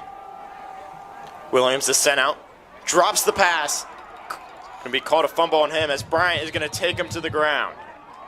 Yeah, that was one of those. You weren't sure if it was going to be ruled dead or called a fumble. They rule it still in play on that one, but not a whole lot to gain for the Warriors. They're bringing up third down and a massive chance to force the field goal unit out here, approaching halfway through the third. 3rd and 10. 7-7. 7:45 left to play. Clark in the backfield. Sent out left. Dennison looks his way, but goes for the short pass and just overthrows his receiver, Williams, as that's going to come up 4th and 10. This is where you got to go for it, because you've gone for it every single time in this game.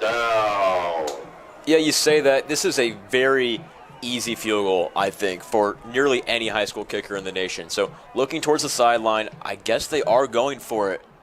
All right, here we go. But I'm not sure why. So 4th and 10, massive play here for both teams. Trips left. Clark sent over to the left. Dennison goes for the deep shot, but Marsh is all over it, and he's going to be called for holding, most likely, or pass interference, as that's going to be an automatic first down for the Warriors.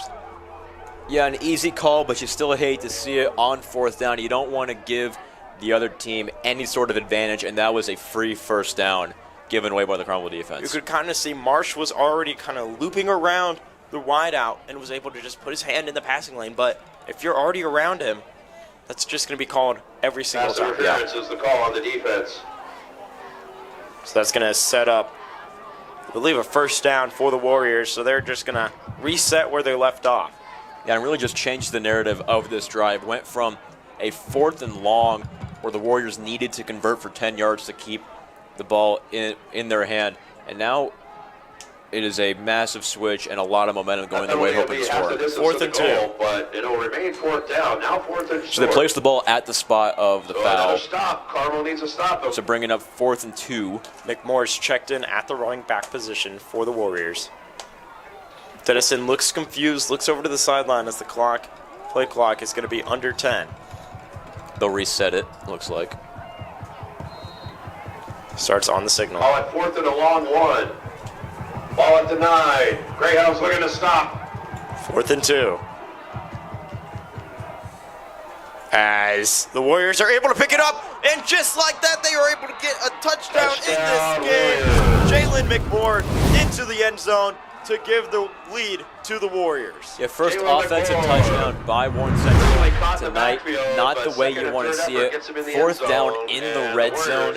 Carmel was not able to make the stop, and Warren Central takes the lead now.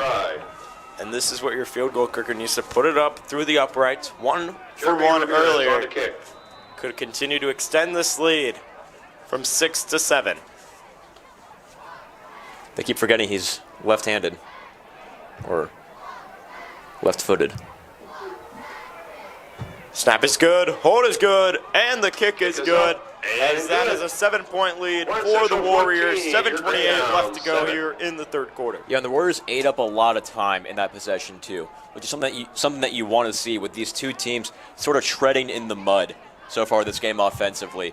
You don't want to leave too much time for them to, take their time and get downfield. So forcing less and less clock for Carmel to play with is a massive gain for Warren Central. As they took off about half the quarter on that drive and almost stopped by the Greyhounds, as the Greyhounds did bring up a 4th down. But really just Marsh was not able to really get out of his own head, broke up the pass, but was called for pass interference, and just allowing McMoore to get into the end zone. And now this game is really, it's kind of a coin flip. Yeah, and going back to Marsh, you don't want to see that in defenders too much where they have a crucial penalty called on them and they sort of play sissy defense the rest of the day, where they're afraid to make that same mistake. So we've talked about short memories tonight. Will Marsh be able to have that short memory and still be the defender that he's shown to be or will he let that get to his head and keep making those mistakes throughout the rest of this night? As Cameron Harris is going to line up to deliver this one. Let the Greyhounds get their first start into the second half. For the Greyhounds. Ramirez set the kick. Ramirez goes for a short kick opposite side of the field. Bellin takes it in and just goes to the ground at the 33 is where the Greyhounds are going to start the first drive of the second half. They almost could have just let it fly out of bounds, but still excellent starting field position for the Hounds. And they got a little bit to play with here, down 7, approaching halfway through the third. Down 7, and this is where, are you thinking that they may keep Christian Peterson in offense in any times? Make him kind of run that two-way player? Yeah, we've seen that from Peterson so far this year in those crucial tight games where he's been forced to play both sides of the ball, so wouldn't be surprised if we see a lot of him. Johnson spins off and is able to pick up the first down for the Greyhounds. Great start to their first drive of the second half. Yeah, exact same thing that we saw from Warren Central on their first drive, a massive rushing game to start off the possession. So hoping to do much of the same and scoring and tying up this ball game is this Carmel offense. As Bellin is coming into the game for the Greyhounds, we have continued to see Zach Trent warming up in this game for the Greyhounds, the backup quarterback who did throw a touchdown pass against Ben Davis just last week. Corner's going to run the option, keep it himself, and gets tripped up and is going to be tackled for a loss. So the Greyhounds are going to be pushed back just 1 yard, facing a 2nd and 11. You know, every football fan loves the option. It's so fun to watch when it's perfected and done right. But this Carmel offense has had some issues with it tonight. And for the most part, there's not been an available option when they've tried to run it. And that's really just the Warriors' defense is everywhere. They are filling every single gap, and they know how to move with the option, so you have to switch it up on them. Maybe look downfield. They only have one safety back most of the time, and they bring the other up to kind of blitz. But right now, only one safety back for the Warriors. Johnson moves over to the left. Corner takes the snap. Possibly looks deep. Goes short to Rogers as he takes that one in. And is going to be called down at the 45. Yeah, a pretty substantial missed target by Colner. Throwing it behind Nate Rogers. Still picking up a decent gain of 3. But I was about to say that this Hounds offense, their only genuine ability that they've shown so far tonight is the receivers' ability to get loose, to shake off guys and get open. But because of the conditions and the way that Colner's played, they have not been able to capitalize on that. And we have not seen any word on Norville Tucker, who did go down with an injury in the first half. And Colin Johnson has not been taken out of this game, so they are relying on his legs in the backfield. Play action pass. Corner goes for the deep shot. Nate Rogers wide open and is not able to hold on to the ball. That one was just a little high for him. Intended for Nathan Rogers. That'll fall incomplete. Yeah, Rogers, very intense guy, massive gamer, just loves being out here. That one hurts for him. He was just fingertips away from getting that reception. And Corner does look to be hurt as he got blown up after the play. Yeah, he's holding on to his right rib.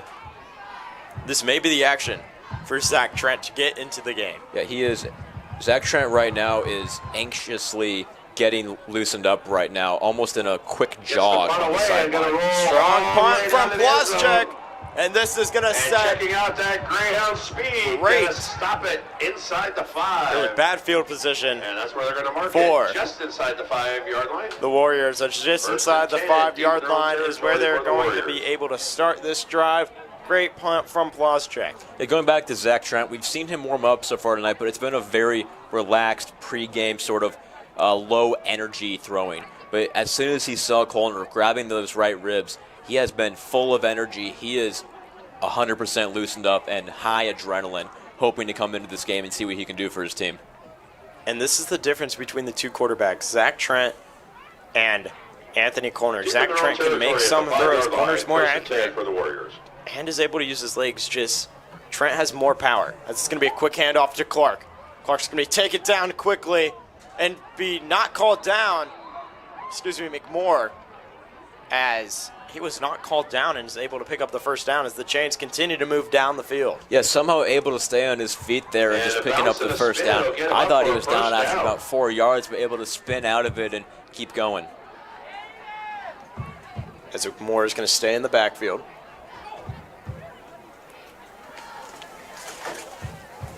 Quick handoff to him once again to the right. Tries to bounce it off to the sideline, but a great tackle by Brandon Adams to take him to the ground. Yeah, that was that one-on-one action, and Adams was able to come up with it and make a big stop for the Hounds. Otherwise, McMoore was out of there, and he was all the way down the sideline. 2nd and 3 to go. Stop for the Greyhounds. 4:40 left to play here. 7-14 for 2nd and 3. the Warriors. Quick handoff once again to McMoore, and he's going to be taken down quickly as he was clobbered and was just down to the ground. It'll be short of the first down. A 3rd and short coming up for the Warriors, and a big play here. Approaching 4 minutes to play in the 3rd. 3rd and 1. 3rd and 1. A freshman, Dennison, has been in this situation multiple times this season. 4 minutes left to play.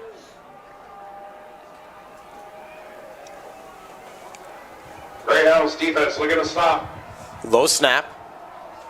Long pass to the opposite side of the field. Jabril Randolph is able to get there and push him back, as that's going to bring up 4th down. Yeah, risky play by the Warriors. Hounds defense saw it all the way through, and a massive step up by this Hounds defense, bringing up 4th down, and the punt unit will come out for Warren Central.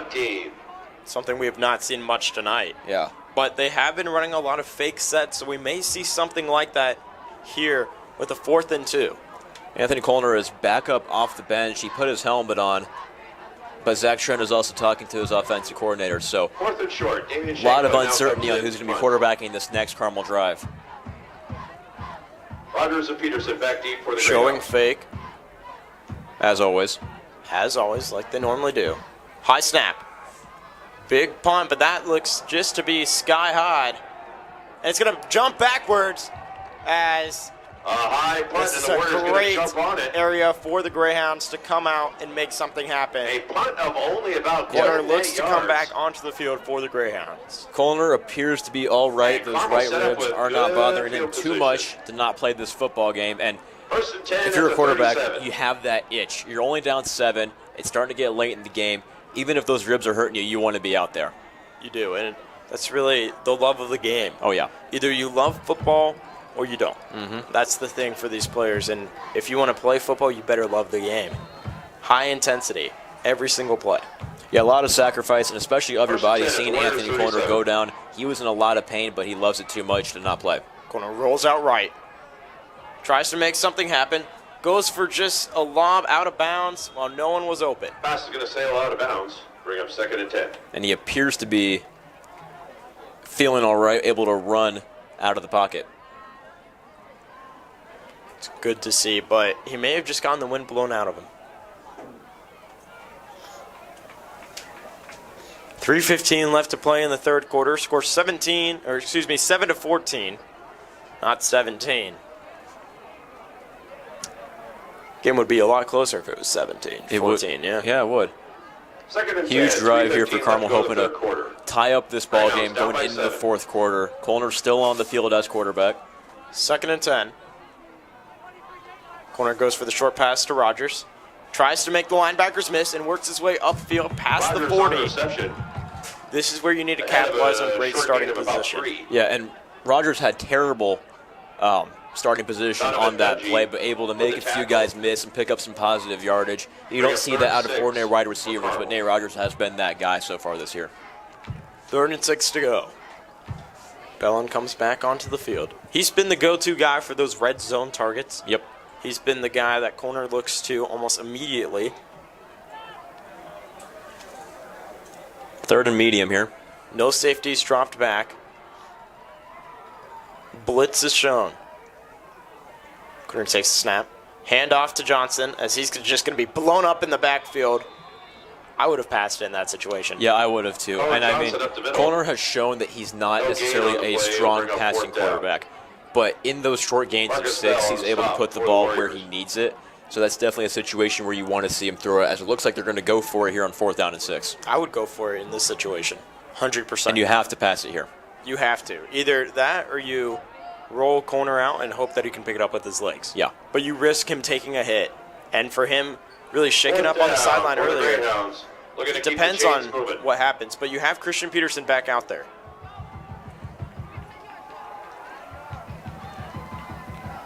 Peterson to the right, has wide open.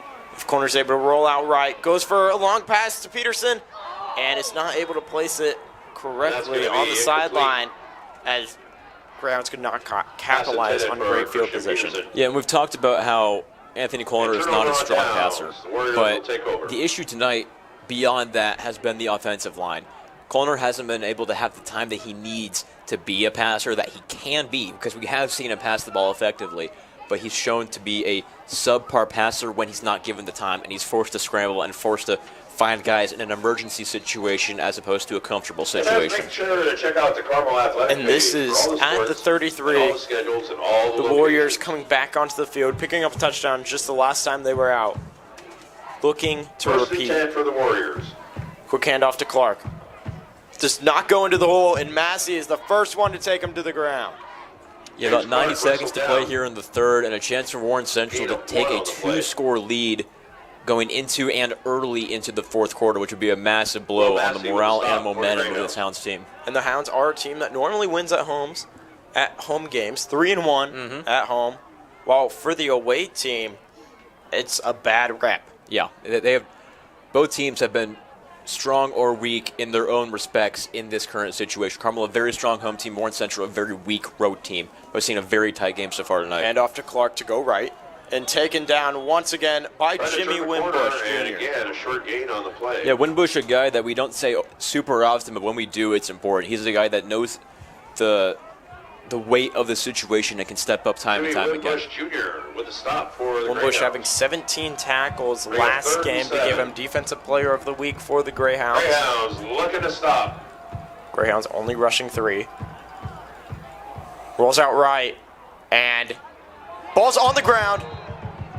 Looks to possibly be a fumble, but that is a great stop by the Greyhounds. Jimmy Winbush Jr. once again able to get in that play. Looks like it's going to be called incomplete. Yeah, they're going to call that incomplete. Typically, they say after the reception, you need to see a quote-unquote football move, and there was no football move by the receiver there. He just caught the ball, and eventually it was hit out, but there was no intent to run with it or move with it. So fourth down, and Carmel's going to get the ball back with about 30 seconds left to play in the third. Deep for the Greyhounds. No one has been able to make anything happen here in this area so far in this game. We've only seen long touchdowns happen. Possible fake. Could happen here. Long snap. Big punt booted to Peterson as he calls for a fair catch at the 30. Greyhounds are going to pick up at the 30-yard line and need to go 70 yards for a score. Yeah, Peterson called for the fair catch, nearly lost it in the bright lights here at Carmel Stadium, but able to hold on to it and giving Carmel modest field position to start. You are 100% right about the bright lights. I looked up right when you said that about them, and I almost lost my vision. Gosh. Only the best here at Carmel. 22 seconds left to play here in the third quarter. First and 10. Johnson in the 21 seconds to backfield. go in the third quarter. Corner's able to draw the offsides as the center for the Greyhounds does fall over. Looks like encroachment on And the ball is going to be advanced 5 yards up the That'll be a field. 5-yard penalty. 65 First yards down. to go now for the Greyhounds for a score. Yeah, just about every single guy on that Warren Central defensive line jumped at something that they thought was a key giveaway, but come to find out it was not, and it'll be 1st and 5. First and 5. Massive luck for the Hounds. Corner takes the snap. Hand off to Johnson. As Corner is thrown to the ground, almost a Doesn't late get hit back to called the as line of he's scrimmage. talking with the ref, but is not And able to that's get exactly anything where there. they'll stop. As no gain, so it's going to be a 2nd and 5. Clock dips under 10 seconds to go. This is where you just kind of go There's out, Green with the stop. talk It'll with be your 2nd and guys, 5. and either fight to continue to fight in this game That'll or bring the third hold quarter this to a defense that is close. Your or hold this score, Warren offense Central 14, that is hungry for a Carmel score. 7. Yeah, 3 quarters into this game, and it has been a close one. We said going into it, both these teams very equal to each other, and it's been the exact game that we kind of hoped for. So Hounds with a chance to tie the game up going into the fourth quarter. Anthony Colner, chance to step up, be that leader. Even as a sophomore quarterback, this can be one of those trademark games where the Hounds come back like we saw earlier in this season on a previous broadcast. They did come back in the Lawrence North game where they came back down 7-14 and then answer. Win the game 17 7-14, where they fought back. Zale Day, really the own guy who stepped up with the block field goal to win the game. Yeah, and that was by far the most exciting game we've seen from Carmel. Most of their wins and losses have been by a definitive amount, but that was their closest game of the year, and we're seeing much of the same tonight. As the Greyhounds flip sides.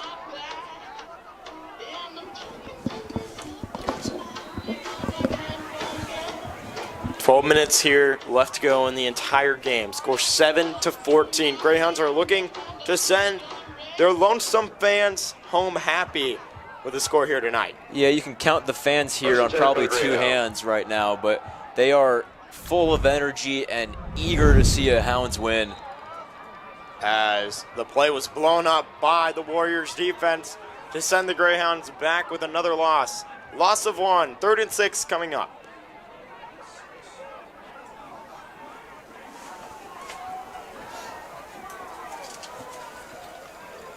Big moment here for both teams. Second down, so they'll bring up 3rd and 6. If Carmel can convert, it keeps the momentum going, keeps the ball in their hands, but if not, you're risking giving the ball back to Warren Central and keeping them on the field with a lead late in this game. Mace takes the snap. Rolls out right. Turns back. Tries to work upfield. Breaks away from one tackle. Is that Houdini or is that Anthony Colner? It's Anthony Colner because he did not even get the first down there. Some magic, like you said, working right there, but it wasn't quite enough. Just a gain of 3. So 4th down and 3. And that'll bring up 4th down. 3-yard gain. And we'll see if Carmel will. I would go Looks for like it. they're keeping the offense on the field. At the 37-yard line.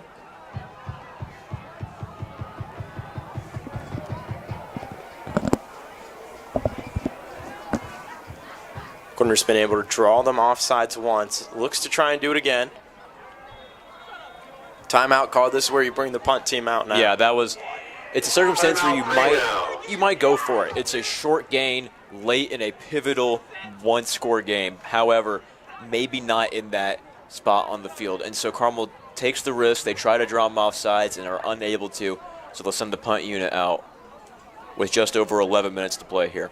11-14 left to play. 4th and 3 is what is up in the air now for the Greyhounds. Are they able to make something happen? Or are they just going to go for the punt? We have seen no fake punts out of them this entire season. I'm not anti-fake punt, you know. It would be, like, I'm not against seeing it right now. It is a possibility. Yeah, it's something exciting to, you know, sort of brighten my day. It did happen if we're going to NFL games. In the first game of the regular season, the Chiefs versus the Lions, the Chiefs' defense was caught off guard. I was watching that at a Chipotle, you know. Huh. Really? I'm a Chiefs fan, so I was not happy that we lost. Oh, yeah. KC Chiefs. KC Chiefs. Marsh with the snap to Plaschek. Sends this one booming. As that one is going to take a Greyhound bounce. A towering punt takes a Carmel bounce. And is going to be picked up at the 18-yard line to where the Warriors are going to pick up and either run the clock down with 10:55 left to play, or this defense for the Greyhounds is going to need to make something happen. Yeah, we've seen this Warrior team, especially the offense, is able to eat up a lot of clock. And so this could be one of those circumstances where even if they don't score, if they march all the way down the field and are forced to kick a field goal or cough up the ball in some circumstance, they could still eat up 8 minutes off this clock. Give Carmel the least amount of wiggle room as possible to try to come back. Trying to pick up where they left off. 10:55 left to go.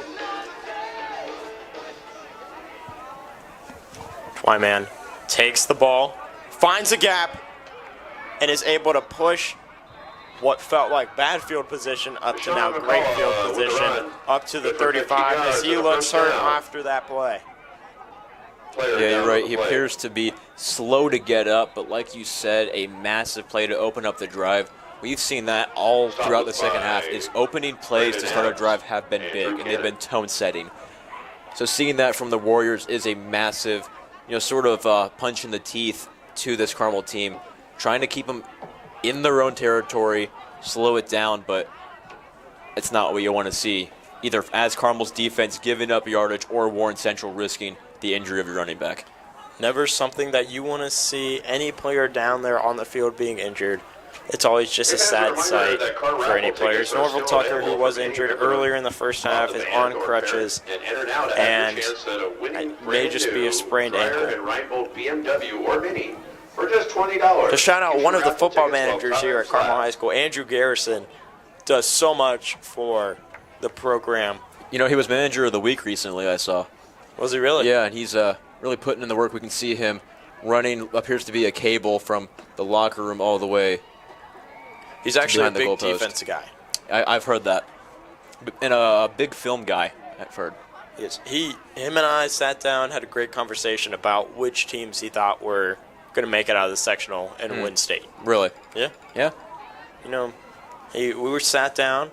We had a great conversation. There's 8 different sections, right? Yep. And you have a winner from each eight areas. Right.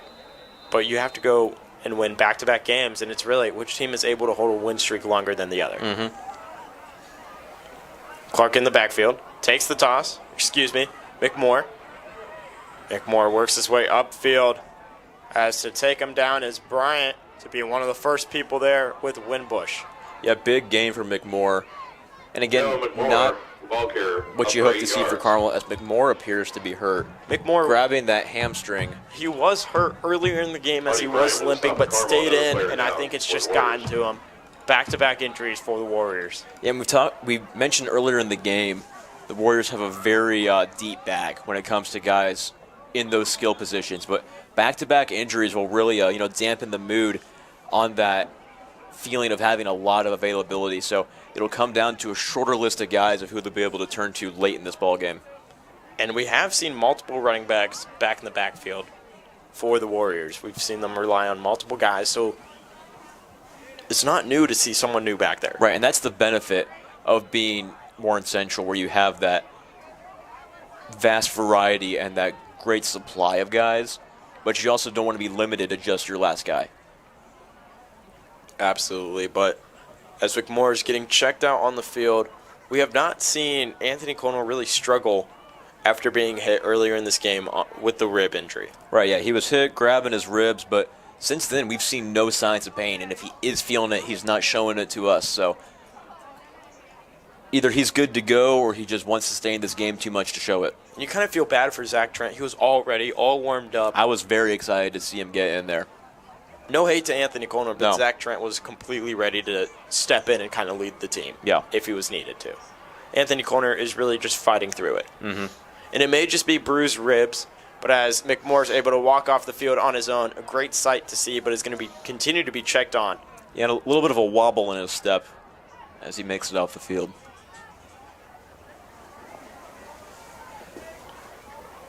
As it's 2nd and 2 to go at the 43. 7-14 is the score. 10:22 left to play here in the final quarter of play. In the backfield is James Clark for the Warriors.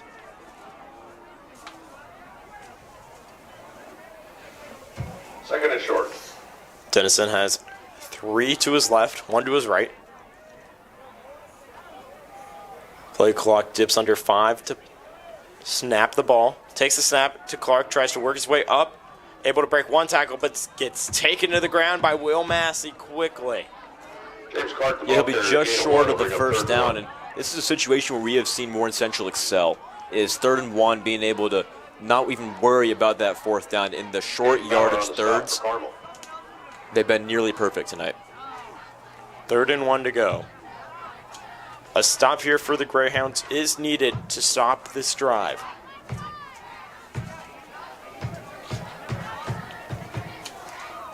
Greyhounds show blitz here. In the backfield is Clark. 2 to the right of Dennison. 1 to the left. Takes the snap. And it's blocked quickly by Jimmy Winbush Jr. as that's going to be called incomplete. Winbush has stepped up in the crucial moments, and we've seen it all night. Yeah, Winbush coming up again, bringing up that 4th and 1. There's no chance that Warren Central goes for it. They're going to send the punt unit out, trying to give Carmel the worst possible field position, and they're going to have 9 minutes to work with, hoping to tie up this game and maybe even take a lead. As they normally show fake punt, This time they have 4 receivers out there. Normally they have 3. Rogers and Peterson back deep for Carmel. And it's a fake. And just like that, the defense for the Greyhounds is able to sniff it out and take it to the ground.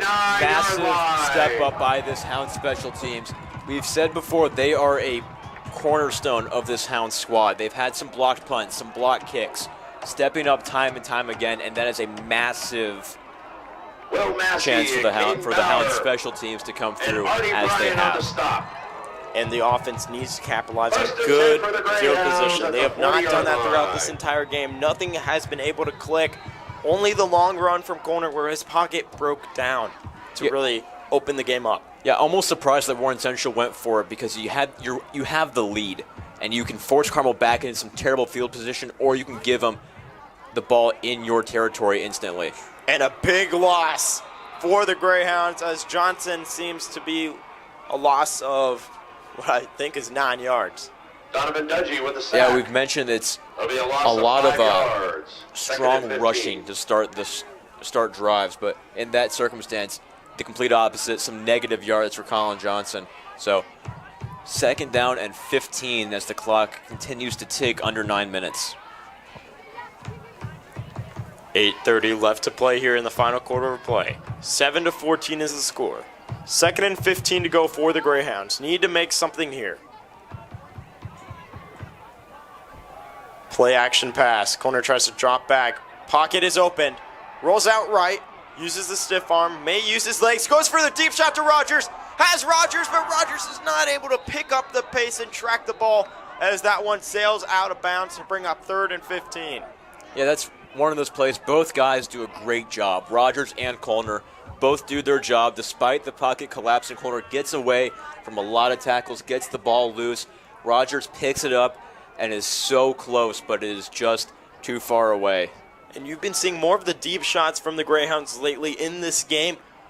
We've seen them more on just those crucial downs, 2nd and 3rd, where you need to make something happen. And if you can't, you have to rely on your big playmakers. And that is why Christian Peterson continues to check into the game. And he's forced to try and make something happen.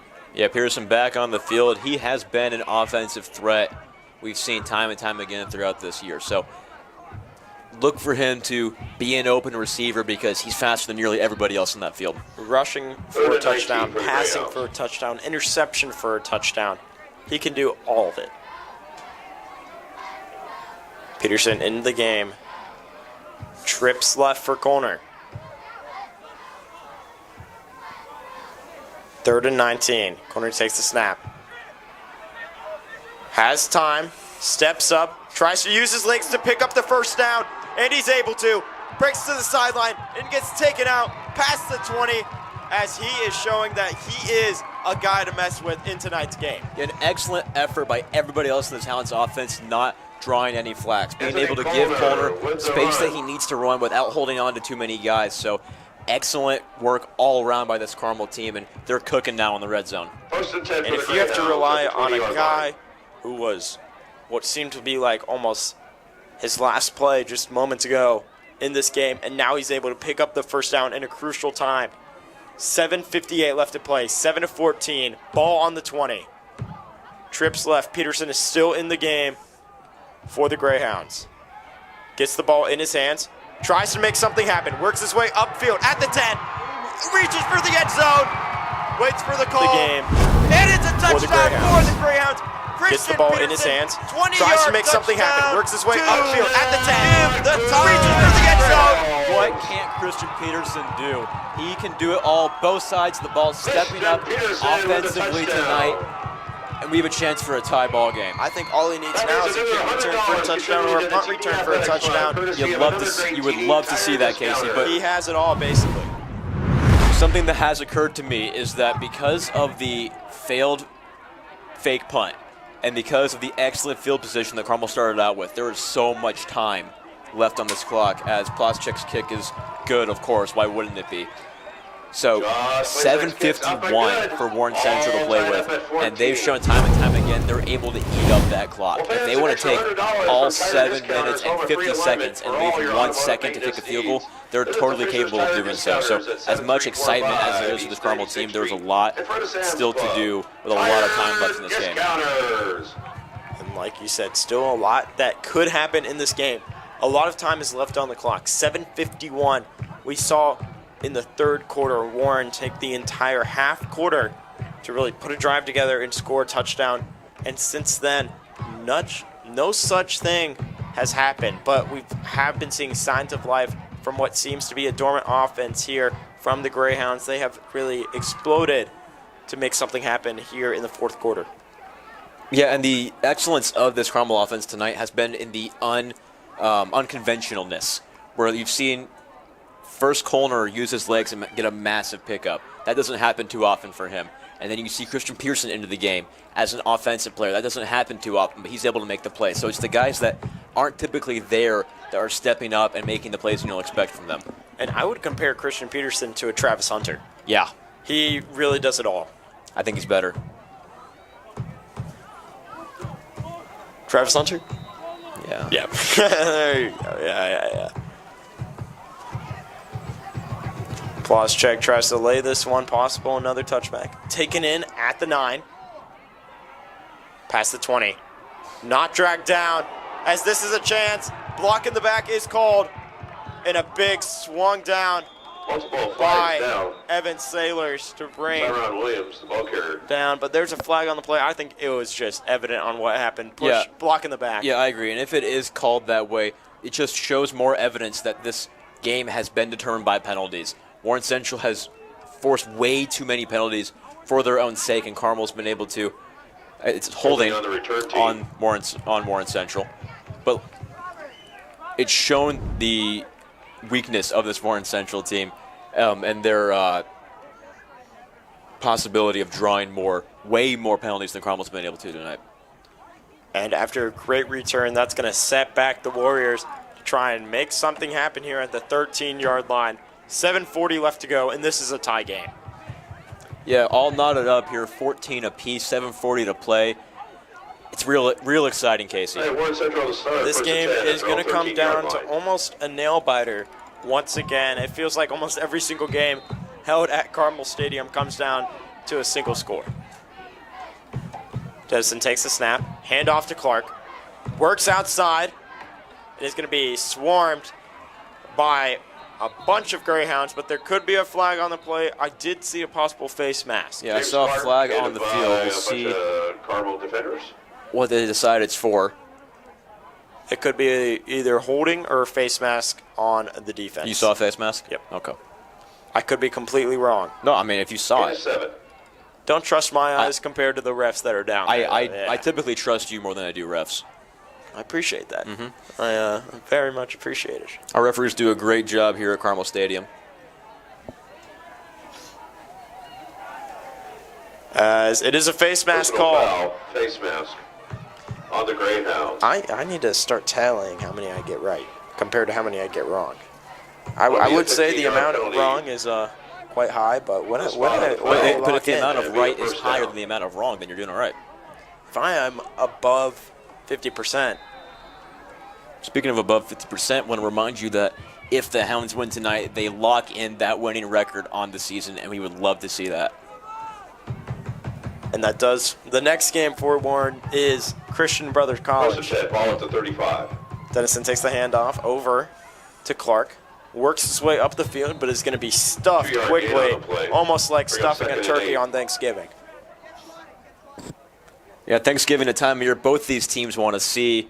So that Christian Brothers game, like you mentioned, will be a massive test for Warren Central right before going into the playoffs. So this is a massive game for both teams, trying to establish that tone for the season going into the very home stretch. 2nd and 8 to go on the 37. Dennison takes the snap. Quick pitch and blown up. Just completely miscued on the side of the Warriors. Evan Sailors able to get into the backfield and get a tackle for loss. Sailors, a massive play there. You'll love to see it. Had the possibility of getting the tackle broken up, but he's able to wrap around and bring him down for a massive loss. 6:20 left to play. 14-14 is the score. 3 and 14 to go. Third down, long down here.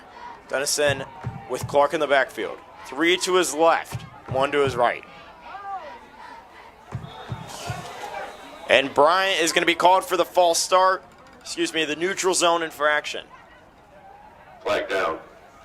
As there could be a false start possibly called on the offense. And it is. False start against the Warriors. That's going to push them back 5 yards. 3rd and 19 to go for them. Be a 5-yard penalty. Wearing out Artie Bryant's good name, trying to blame him for a penalty. It was on the offense. And now a 3rd and very long for Warren Central. We got to keep them in the column. One for 2. I'm 1 for 2.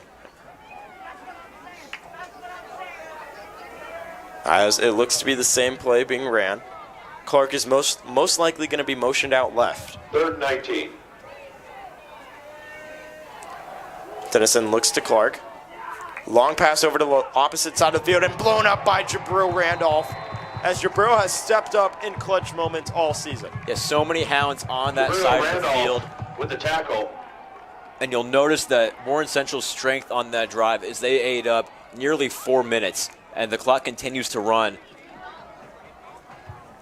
Approaching 5 minutes to play. Hounds are going to get the ball back in this tie game and a chance to take a lead, hopefully for good.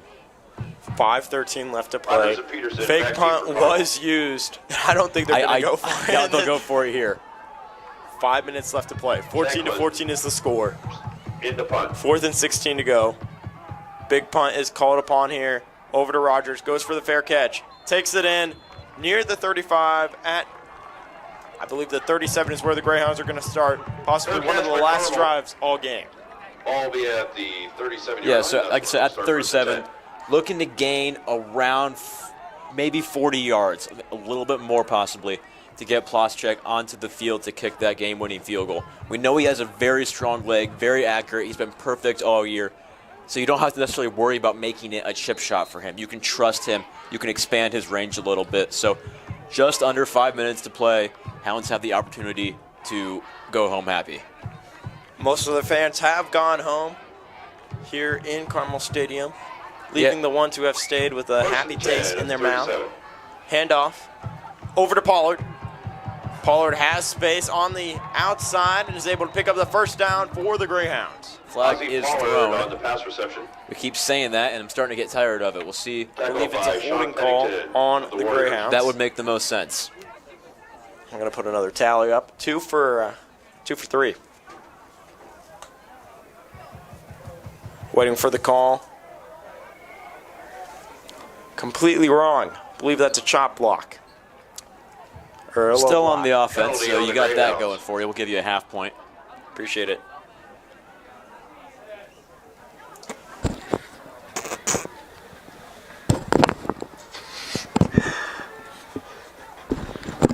.448 left to play. 1st and 24 to go. As you got to pick up 25 yards here. Yeah, this Hounds team is not very happy about that call. So a 1st and very long. The redeeming thing about that is it's still 1st down, and you still got a lot of time to play. 1st and 24. But a massive gain is needed here in these next few plays. That pushes you back to the 23. So you have to go 77 yards here for a touchdown with 4:36 left to go. You actually have 2 timeouts. Option play over to Johnson. Has the outside, and it's going to be taken out of bounds past the 30, maybe exactly on the 30. You talk about getting a touchdown here, but once again, this Hounds team has so much trust in Ploschek. He has the ability to put it through the uprights at a very long distance. So while the field is about 65 yards, 70 yards right now, in reality, you really only need about 40. 2nd and 18, ball at the 30. At the 30. 2nd and 18 to go. To the right, to the left. Peterson out there. Normally plays corner for the Greyhounds on defense. Corner steps up. Breaks one tackle and just gets slammed down to the ground by multiple defenders. You'd love to see this Hounds offensive line step up one time tonight, but it appears they're not able to do so as Colner's pocket collapses once again, and it'll be a 3rd and long. 3rd and 19 to go. Basically need pretty much a prayer here if you want to pick up the first down. Yeah, clock dribbles under 4 minutes, so you got to start to wonder if 4th down comes up, do you go for it? You're in excellent field position for Warren Central if you do not get it. But at the same time, it's a tie game, and you can hope for overtime if your defense can step up, which they have done all night. Trips left for Colner. And it looks like a delay of game on the Hounds. Possible timeout's going to be called. That's going to leave the Greyhounds with 1 timeout left. Or, excuse me, it is actually going to be a flag. Delay of game. I'm going to give you a point. Yeah, you are. I'm going to deduct all mine and just give them over to you. Appreciate from now that. on. So they're going to bring it all the way back 5-yard to penalty. 3rd down and 24. Oh boy, this is... I believe in the Greyhounds. I also believe in the Greyhounds. But I also believe that 3rd and Warren is going to 24. get out of this slump and really get the ball. I'm a believer in overtime at the moment, I think. Corner takes the snap. Goes for Rogers on the deep shot. Has him. As that's pass interference finally drawn. Flags come As that's out. going to set the Greyhounds up past the 50-yard line. You cannot do that, Casey. Wrapped up all around Nate Rogers, and that's going to result, hopefully, in a first down. Still waiting on this call. As the Greyhounds are chanting, "You can't do this," with the small amount of fans that are still here, it feels like. Small but mighty. And they, a lot of these fans, this is their last home game that they'll be able to watch. So, You're right. as trying to see where they're going to spot this ball. The referee does have to do his yardage steps out there. We have 15-yard penalty on the play. 15-yard penalty. 37. So they're going to spot it So a 3rd and 9, which is way more doable than 3rd and 24. Well, it's possible. I think the chances are far greater at 3rd and 9 compared Absolutely. to 3rd and 24. Absolutely. Peterson out there.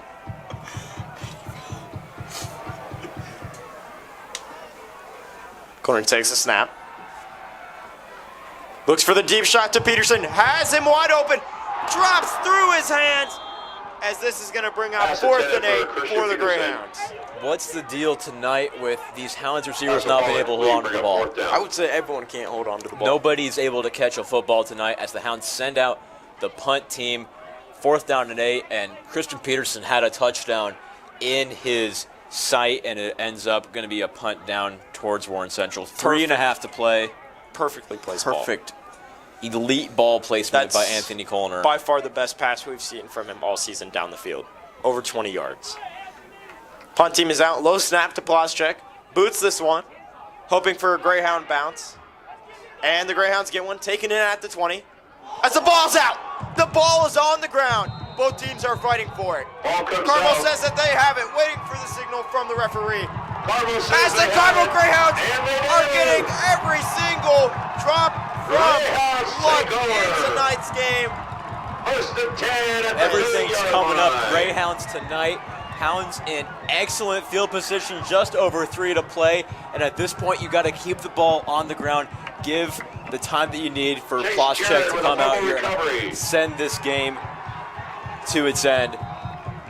They're going for a touchdown, 100%. That is my guess. You have 3:11. Either you run down the clock and trust.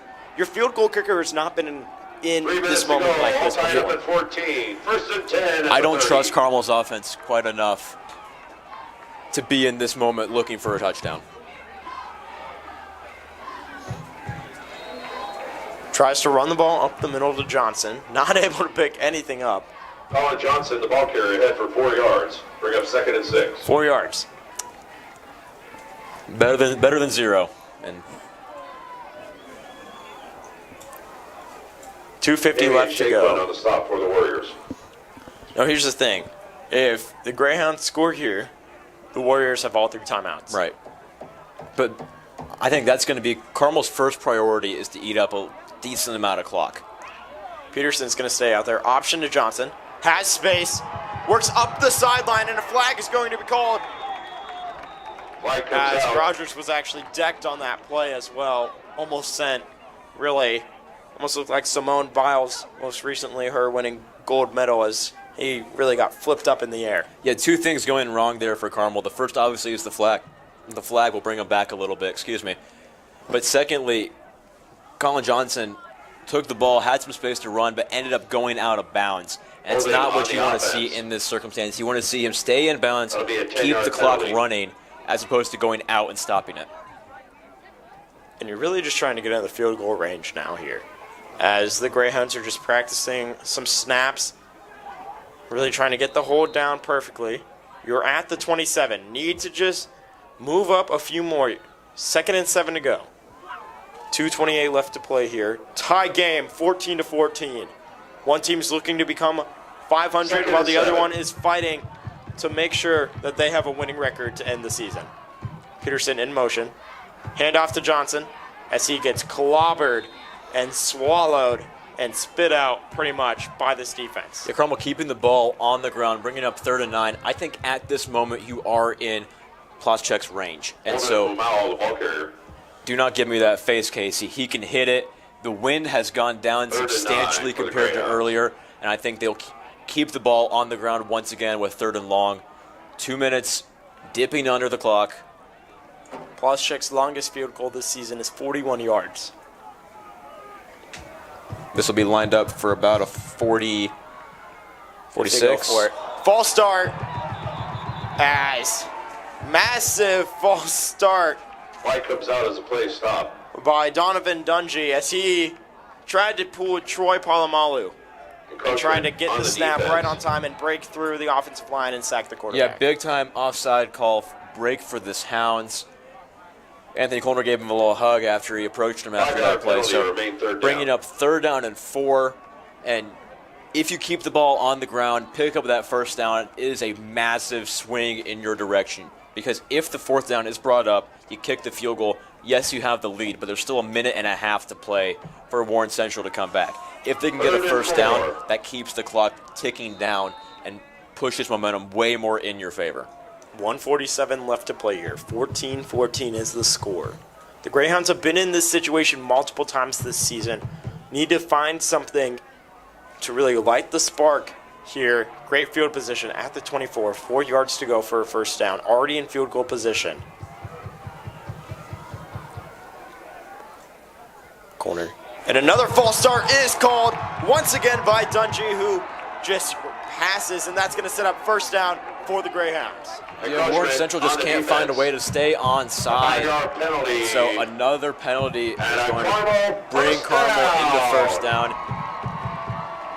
And things are looking bright for the Towns team right now. The fumble on the punt to set them up at the 30.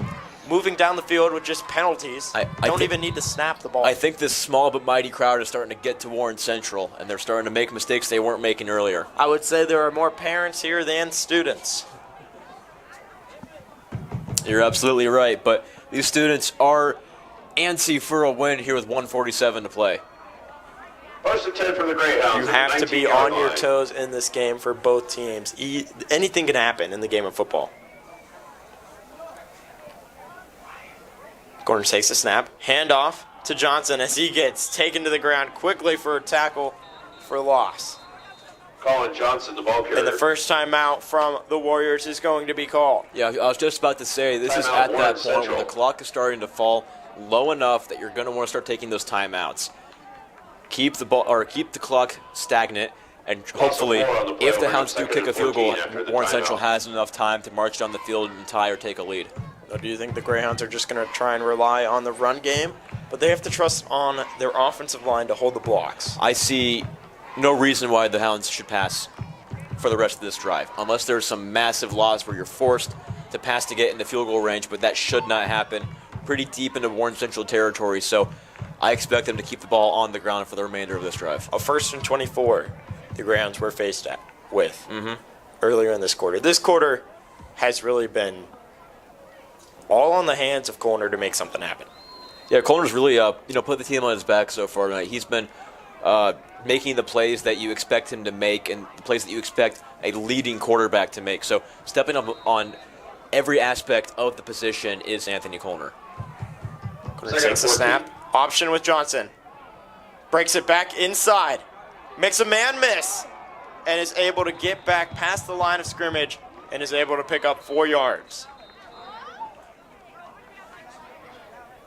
Another timeout called by Warren Central. 1:30 to play. One more timeout for Warren Central. 3rd and 11.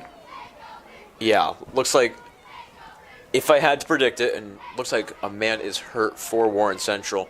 If I had to predict it, which I'm fairly confident in, Hounds are going to run one more running play, maybe pick up a couple yards, hopefully. Warren Central calls their last timeout, or maybe they let the clock dip a little bit and save that timeout for their final drive. Hounds will kick a field goal, and Warren Central will have the ball with about a little under a minute to play in this game. That could be a possibility. That could be. Could be a possibility. As a 3rd and 11 to go. Now here's a crazy take here. Lay it on me. You run the option. Okay. Fumble happens. Oh. Recovered by Warren. Oh, dear. Goes down the field with 1 timeout left. Scores the winning field goal. It's unfortunate. The option is one of the hardest things for a young quarterback to learn. Right. Anthony Colner, just a sophomore, has learned it, not to perfection, but has learned it. We have not seen any miscues in tonight's game because you're trusting on your running back to really be in sync with your quarterback, but Christian Peterson comes back out onto the field, and anytime he's out there, they throw it his way. Right. Every time he's out on the field, it's a pass play. So I was about to tell you, I was like, maybe we should put money on it. That's going to be a pass play. But we're going to see if it's a run play.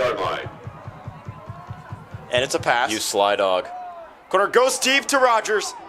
Rogers almost reels it in with one hand.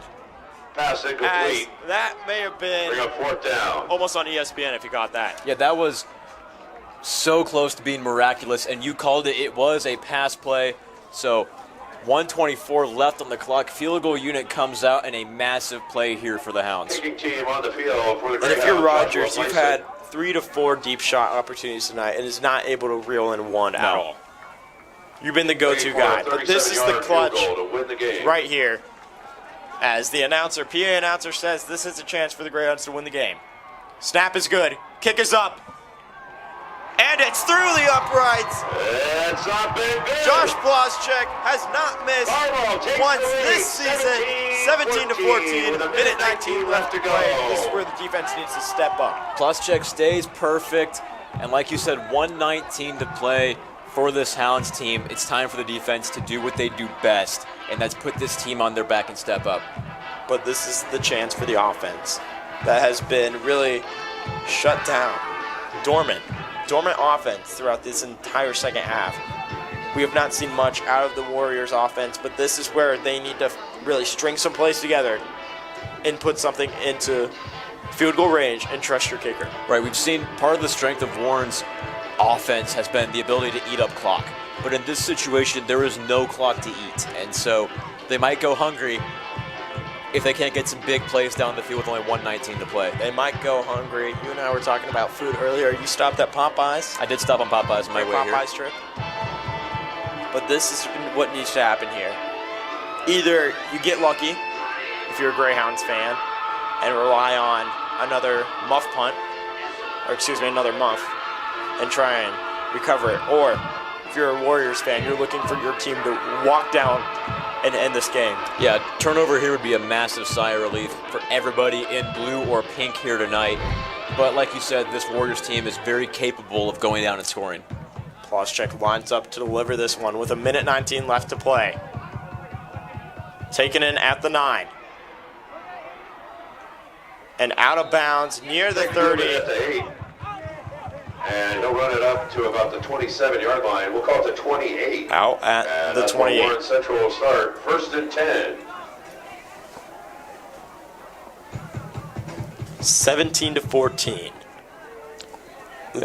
Actually, last home game they played, final score was 17 to 14. Yes, it was. And if you put the Greyhounds defense in a field goal situation, I would put like everything on it that they would block it. Yep. Yeah, this Warren Central team has about 40 to 50 yards to make up to get into field goal range to tie this game. And there's not too much time left to make up those yards. Short pass. You're looking to get out of bounds if you can move up the field. Right. Only takes off 5 seconds off the clock, so a minute and 8 seconds left to play. 68 seconds left here in this game. Looking to get it near the 20-yard line. That puts you in perfect field goal position. Yeah, Warren Central doesn't take too much time in the huddle, trying to, force this Hounds team to stay on their toes defensively. Dennison cannot connect as Bryant makes contact with Dennison and puts him to the ground. That brings up 3rd and 2. Normally through the rest of this game, we'd say big 3rd down. But in this circumstance, 3rd down means nothing. 4th down is the massive opportunity that Carmel will face. So 2 more stops needed here to ice this game. To the right, to the left for Dennison. Goes for a short pass, looks for the long ball. Big 4th down. 4th and 2. Do you just hand it off and use your timeout? Or do you go for another pass? If you are Warren Central, I think you go with the pass. As a high school football team, there is not too much trust in the run game, as they will have nobody in the backfield. No one in the backfield. Hope it's set. Dennison takes the snap. Goes for the short pass. 1 tackle is missed. Another, and works his way up past the 40, down at the 44. 52 seconds left to play. Yeah, first down for Warren Central, but I thought he stayed in bounds, so. Must have stepped out, and they are saying the clock to go. Yep. Snap by Dennison. Taken in as quick catch taken in. Yeah, this Warriors team making a lot happen in a little amount of time. So 42.5 seconds to play, and they're already in Hounds territory. Clock continues to run. 40 seconds left to play. Greyhounds only rush 3. Short pass.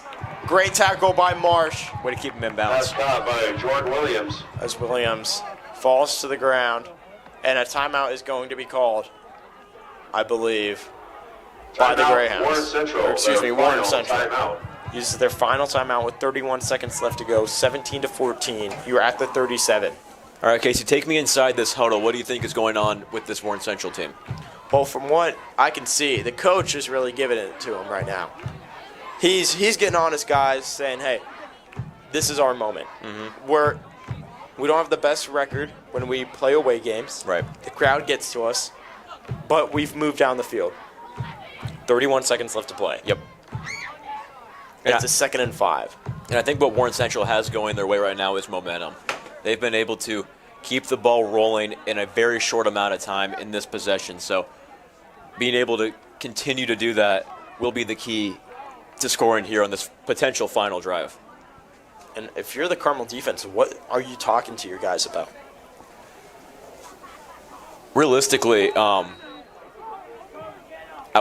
one side, you want to keep them out of the end zone, for sure. But you also want to keep an eye on the quarterback. So we'll see how many defensive players they rush here, because you do not want to get them. Because Warren Central is only about 10, 15 yards away from a field goal. So keeping them modest, but also keeping them out of the end zone is the key here. 31 seconds left to play. The Greyhounds only rushing 3. Trips right for Dennison. 2nd and 5. Takes the snap. Tries to step up, and Bryant is there as the ball's on the ground. And it's going to be called incomplete. Bryant has stepped up in the most crucial moment, forcing a 3rd and 5. Yeah, big play there by Carmel's defense and Addy Bryant, bringing up 3rd down, forcing the quarterback to just sort of pitch it away. 3rd and 5. Massive play here for the Hounds. Dennison takes the snap. Goes short. High pass that forces a 4th down from this defense. 20 seconds left to play. 17-14 is the score. Greyhounds are up by 3, trying to stop any movement down the field into their own territory. Yeah, this is the game.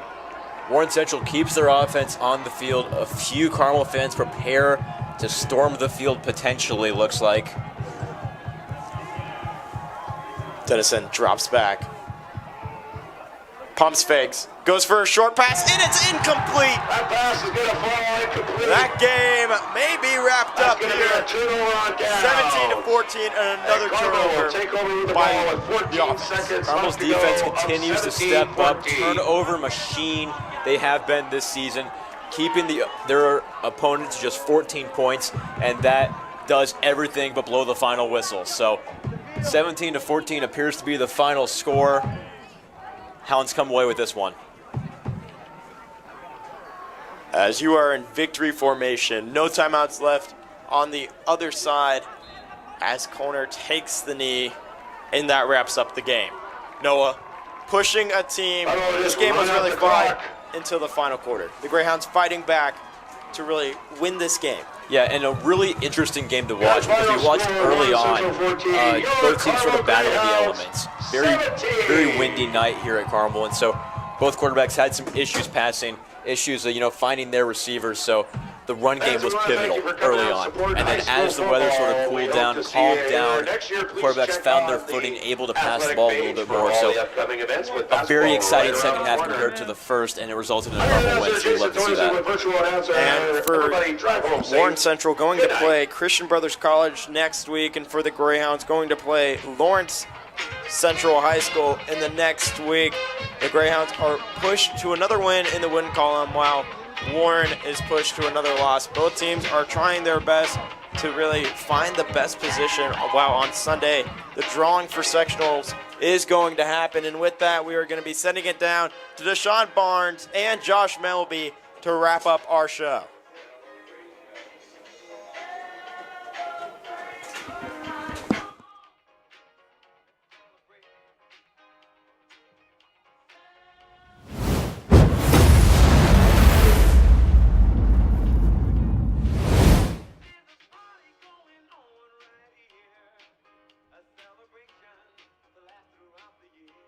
Stadium for your post-game show. My name is Dashuan Barnes.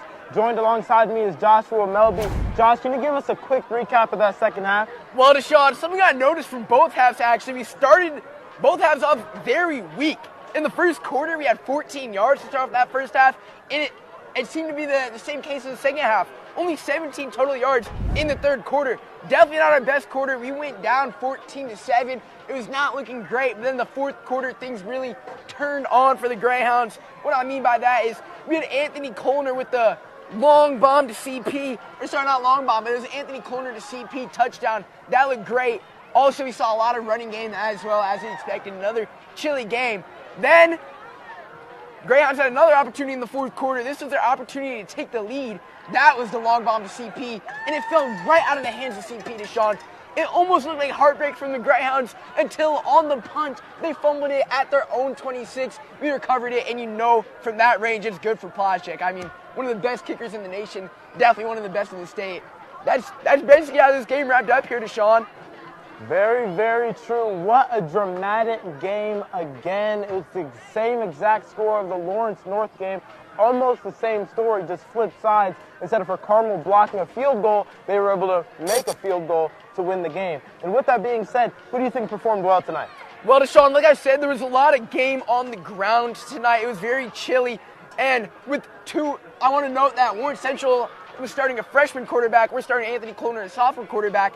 Just all those factors lead to running the ball a lot in a game. And because of that, Colin Johnson really emerged as a player to look out for the rest of the season, and definitely tonight. He had 12 carries for a couple first downs. You definitely saw